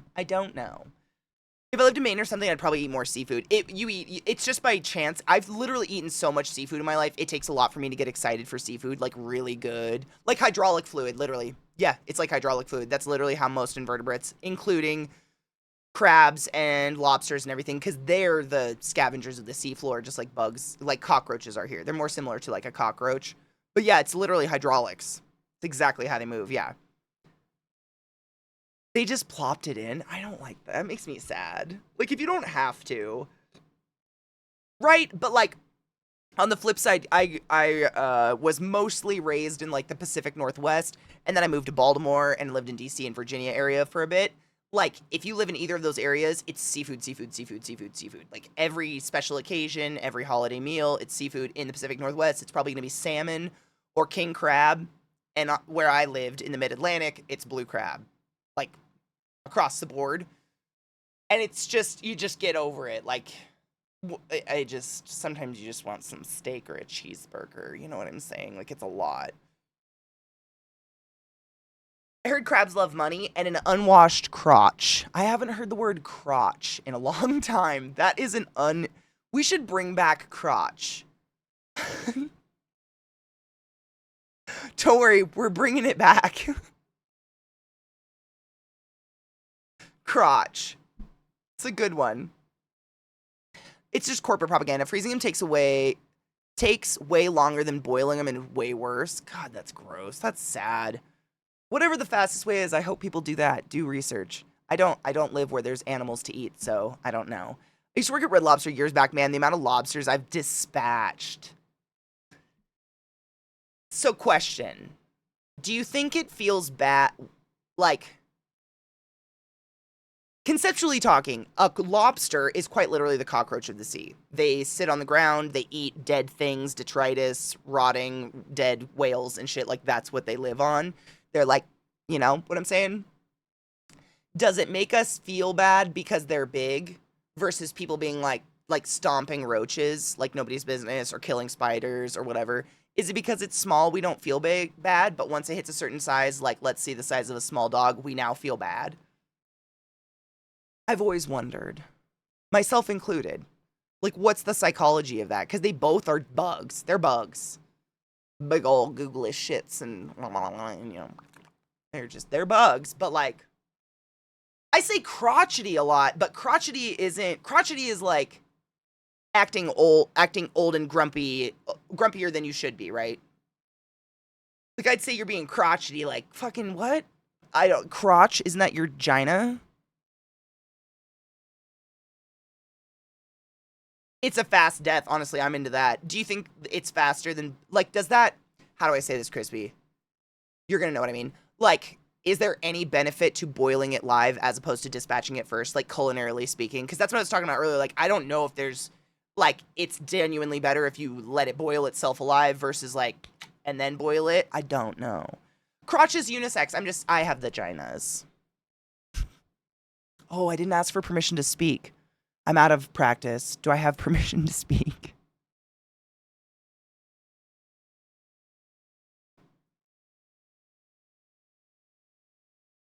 There's ocean, Oh my god. Roly polies. Isopods? Have you ever seen those? They're fucking enormous. And I think some people might eat them, but they definitely are like the eaters of the trash. Yeah. Oh, they're really big. Just look up ocean isopod. You'll get it. They're like this big. You have permission, witch! Let me light myself a flame first. Ow. See? Human. It's fine. Don't worry about it. Don't cry. Don't cry for me, Arjun Juana. Vagina? No, it's vaginas. It's the curse of outwardly presenting as a woman, irregardless of what I feel on the inside. You know what I'm saying?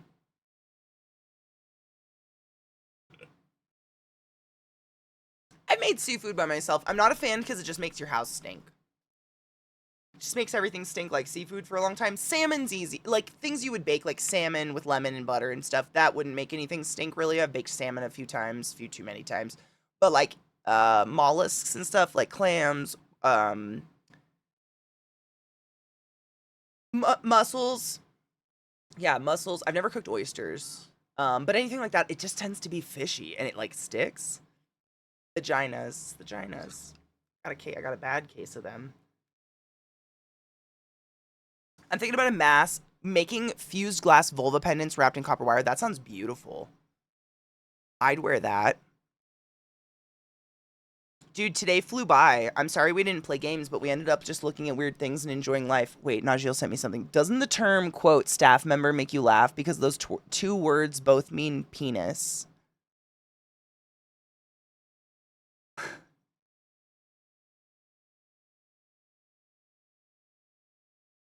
Welp. Dude, venison's the shit, Cyrus. I'm all about that. Fuck yeah. My brother still goes hunting and makes venison sausage and venison jerky and venison steaks and stuff like that. Like, no shit, when I turned 18, my Uncle Jimbo gave me an elk roast. It was the best growing up with hunters, because that was a big gift. I cut into, like, 8 steaks and lived off of it for quite some time in college. Just froze most of it and would break it out and make, like, stew and stuff. It was fucking phenomenal. I agree with you. But I think, like, after I've just growing up introducing that stuff to a lot of people who didn't grow up on it, I do think there's something about that gamey flavor, whatever it is. I don't know what it is, but I think it's acquired, because so many people I've shared that stuff with are like, it's off. I'm like, no, it's not. What do you mean? This is so tasty. And they're like, there's something. And I'm like, oh, is that the gamey? Is that what gamey means? It does. It lasts fucking years. It was amazing. It was an elk roast. Like, I think the thing was, I don't know what it weighed. It was huge. It was enormous, and I just cut it into a shit ton of steaks, lived off it forever.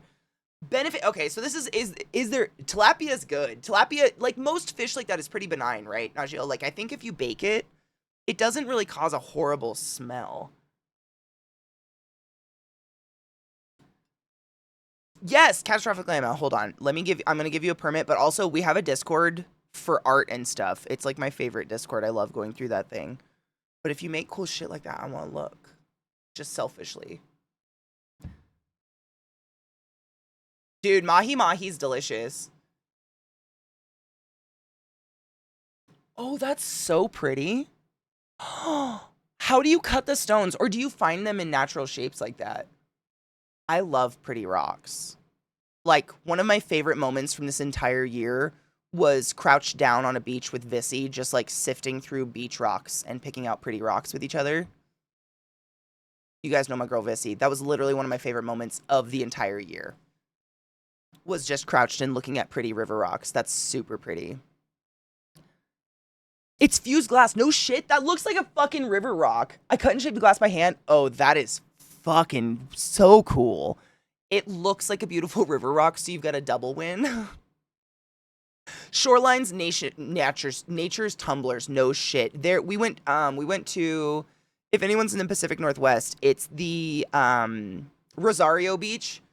Rosario, it's got like a little hike where you can go around kind of the shore and be on this big cliff and look out over the sound, and I think you can see Orcas Island from there, if I'm not mistaken. It's beautiful. Rosario is beautiful, but the beaches are, for one thing, amazing for tide pools. I've been going to these Rosario beaches. There's many different types. Rosario is just like the big main one and the street you would turn off of, but I've been going to these since I was born. No shit. My mom has pictures of me crouched in tide pools when I'm like 2 years old looking at little creatures. They have the best tide pools, in my opinion, of the coast, but the rocks, there are some of the most beautiful rocks and shit ever. They're just stunning. $55? Fuck yes. That's beautiful. I love copper. Copper or rose gold or anything that's got like that kind of warm tone to it. Beach, oh, you always grab it. If you see good beach glass, like we've definitely gotten some good beach glass, you always have to grab it if you see it. But there's people that comb the beaches like every day specifically for beach glass. So it's rare that you find some good shit. Some people just have an eye for it.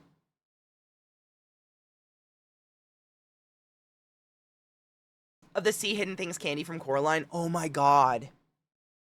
It is. Dude, I gotta watch that movie. I haven't watched it in a bit. I get my wire and chain from a locally owned jewelry supply store. Fuck yes. Sold by the foot, so it's expensive, but it's pure metal and not some cheap stuff people order online. 100%. We were just talking about that earlier. No shit. How Amazon workers are on strike, and I was encouraging, if you can, in this economy, like all of us have to shop as cheap and affordably as we possibly can. But if you possibly can stay away from Amazon in the next couple days, they are on strike for just to get paid what they deserve. And I feel like we say it here all the time, but like Bezos does nothing for society. So I think we should support. I think they should be paid what they deserve, like a living fucking wage. My God, we've all heard about the living condition or the working conditions of Amazon workers for years. You can't ignore that. Oceanside does limit production fuses where they can make glass color only once, and it takes time and skill to shape glass. So I factor my labor in at about $20 per hour when I price my pieces. You should. 1000% should. Yes. Like, I cannot even, I mean, the costs of not only the supplies, but maintaining a kiln and having some sort of, like, I mean, you probably have to have some sort of fucking forge, right? To craft glass? Isn't it like you have a ball of it on the end and you roll it in some colors and then you heat it and then you roll it in some shards and then you heat it and I've watched videos. I have no idea what I'm talking about, but it's fascinating to watch. It's like that, though, right? Glut informed me of the strike on Sunday night, I think, when we were watching movies. And so I've been trying to, it's a good thing. I think one of my favorite pizza places gave me an extra $10 in my rewards. Looks like I'm eating pizza tonight. You should. Damn, I'm hungry. Those candies made me hungry. I didn't know there was a strike until you just said it. No shit. I bought a lot this weekend. Like, did all my excess shopping. We live in a world, man. I'm guilty as charged shopping on Amazon all the time. But when there's like specifically a strike going on, I try my best not to. So I bought myself slippers somewhere else. That's glass blowing. The glass is, this is glass fusing. I cut pieces of flat glass into shapes, tack them together, and put them through a kiln. That is so is it technically kind of a surprise to you? Like you kind of don't know even what you're gonna get? That's fun. Amazon's a shitty employer. Heard so many bad stories about them living in the Seattle metro area. Even the engineers hate working for Amazon. Sad they're a great shopping experience. Yep. Yeah, it's very sad. Like across the board, I've never heard, like unless you're in the up and ups, and even then I don't know anyone there. Like I just have not heard good things about working there, and I do think everybody deserves a living wage, for fuck's sake. If you drop me one more permit, I'll drop a picture of what it looks like before. Yes, I want to see that. Hold on. Show me. I follow girl, what? In the UK and Ireland who puts out videos of her doing glass work. I follow a lot of glass blowing and glass work in general. Thank you for gifting a sub to Catastrophically Emma. Najil, you generous fuck. Emma, use a butt was the highest order. Go forth and be consensual in all the ways, because nothing in this world is sexy and pure sober consent. That is cool. Hold on, I'm pulling it over.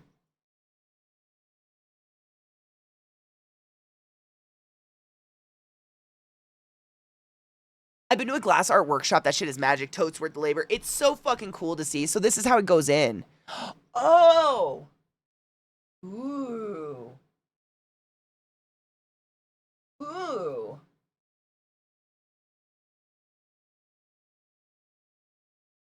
Dude, that's got to be so exciting. That's as big as I can make it. That's what she said.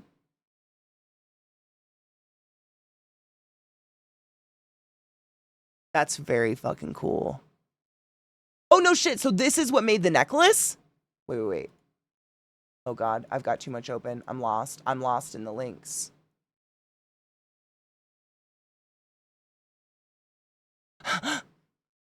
I did it. Mm.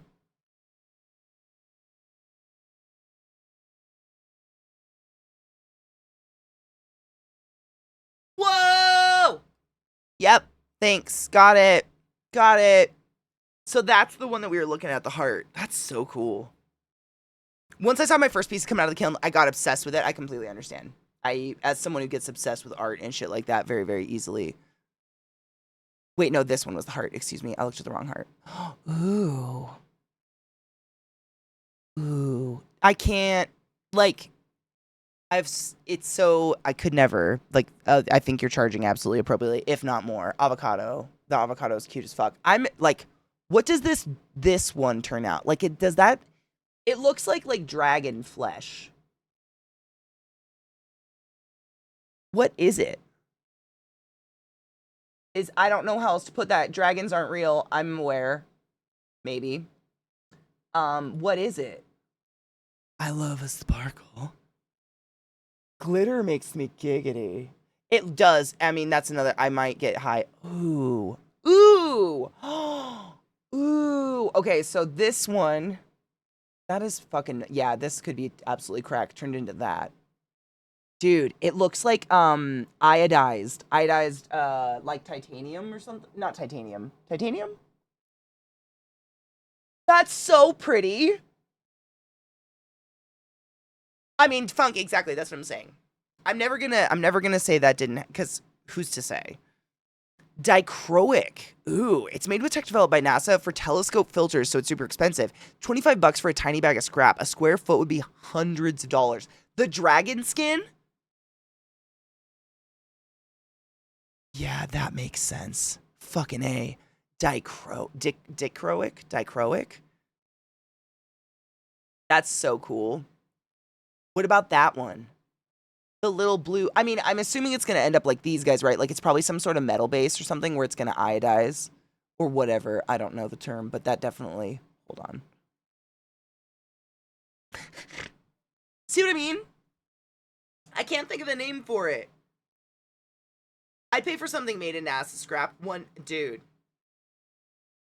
I've had that thought before, Vex. Like, if something from space fell in my yard, would I call anyone? Or would I put it in my house like a decoration and be like, I didn't know. More sugar. Oh, no shit. If you layer clear over it, it sparkles in the sunlight. Oh, that's cool. You were thinking of anodized. Anodized. That's the... Well, depends. Like, yeah. Maybe. Can you get in trouble? I mean, better to ask forgiveness than permission? Like, what if I don't know? What if I'm just like, why is this hot metal in my house? Dude, these are really cool. What a cool art form. That's so pretty. Dude. Yeah, I can absolutely see how this has become a crack. I can't do this. I can't ever get into this hobby. It would never end. Nope, don't do that, Catherine. That's not what we meant to do. Look at that. It looks like fish skin. That's so cool. Bill had to speak. She had things to say. Oh, yeah. Okay. I see what you mean. Hold on. Dude, they're all so cool. How do you pick one? Oh my god, the avocado! Those are so cool. Mermaid themed? Fuck yes. They're all very cool. I don't know how, like... the up close. That's so pretty. It's like an opal. But it won't shatter if someone breathes near it. If it's man-made space stuff, stay away. Tons of toxic chemicals, I guess. Whoa. That is pretty. I really like that. Are you hearing this?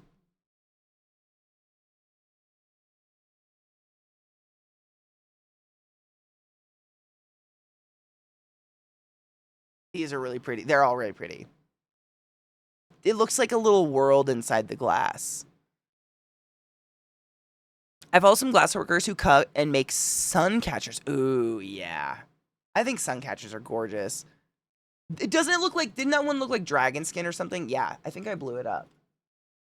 Yeah. Those colors are just sick. Look at those colors coming through on the side. That, like, royal blue.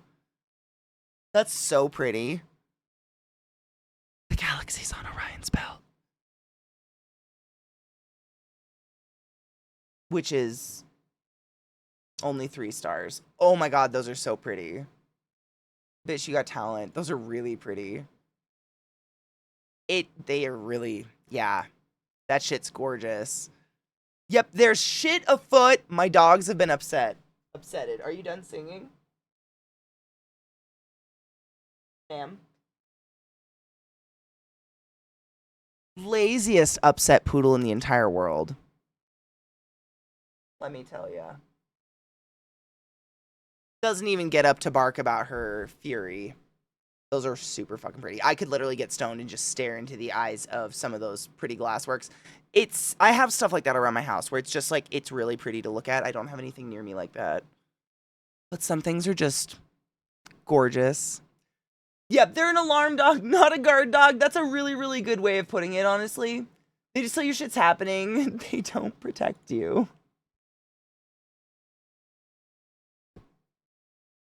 They're like the gossip queens. That's it. Just, hey, I heard some shit's going down. I'm not gonna fucking do anything about it, but it's happening over there, if you care. Yeah, I was gonna say, do you have, like, you should have a shop on, like, you know, I've heard Etsy isn't the best. It's the only thing I know about on how to, like, sell your art and stuff like that, or where to sell your art.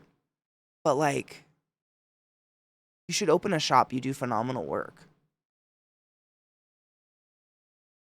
Not just saying that. They're gorgeous. Good. Okay. So you do have some sort of, like, okay, I was going to say, these look gorgeous and, like, professionally made. And you know what I know? Like, they look good. Like, really pretty. That's awesome. Someday I hope to turn one of my hobbies into something like that. Oh, wait. It was video gaming. On that note, I think I'm going to take off a little early today because I'm pretty sure I'm sick and I just want to go lay down really bad. I'm starting to kind of feel like I have a fever. I'm ignoring the sick, though. We will be back tomorrow. I've downloaded a few games to play. We're also playing Borderlands 2 with knives and with this when we can. But I'm going to drink some soup and hopefully melt my face out because, man, this shit coming out of me. I'm absolutely going to be there for movie night. I was there. I mean, it's just a cold. It's just like that happening. It happens every time I get sick and it sucks. But I know if I just, like, rest and don't overdo it and sleep a lot and eat a lot of soup, it'll be fine. It was a lack, you know. Everybody, I feel like I'm not the only one here when it's like 3 straight days of just no sleep whatsoever. It's almost like inevitable, like probably gonna get a little sick. Yeah, I'm gonna make soup and it's gonna be fucking tasty. I said this before Thanksgiving, but just a reminder, we are still doing a charity. It's gonna be in January. So the charity with, Control Alt Donate and all of them, where we're going to be shipped out to a test kitchen and do cooking and all of that. For the Make-A-Wish campaign, we're still doing. It's going to be somewhere in January. We just have a lot more time to work on it, thank fuck, which is great. There was one other thing. Did my brain die? No, she didn't die. Nope, maybe she did. Damn it, I had something. Oh, fuck. God damn it. Yep, literally, I'm gonna get my heating blanket and juice and my high chews, and I'm just gonna go drool in bed until movie night, and then we're gonna all watch awesome things in movie night, and that's it. cheers, be safe, take care of yourselves, all of those things. Wash your fucking hands. The world is dirty. Everyone's dirty. Everything is dirty. Everything's covered in infections. Don't go to Wyoming. I don't know, drink water and be safe. I'll see you motherfuckers in the morning. Let's just all sacrifice things for this. Hail Satan, love you, bye.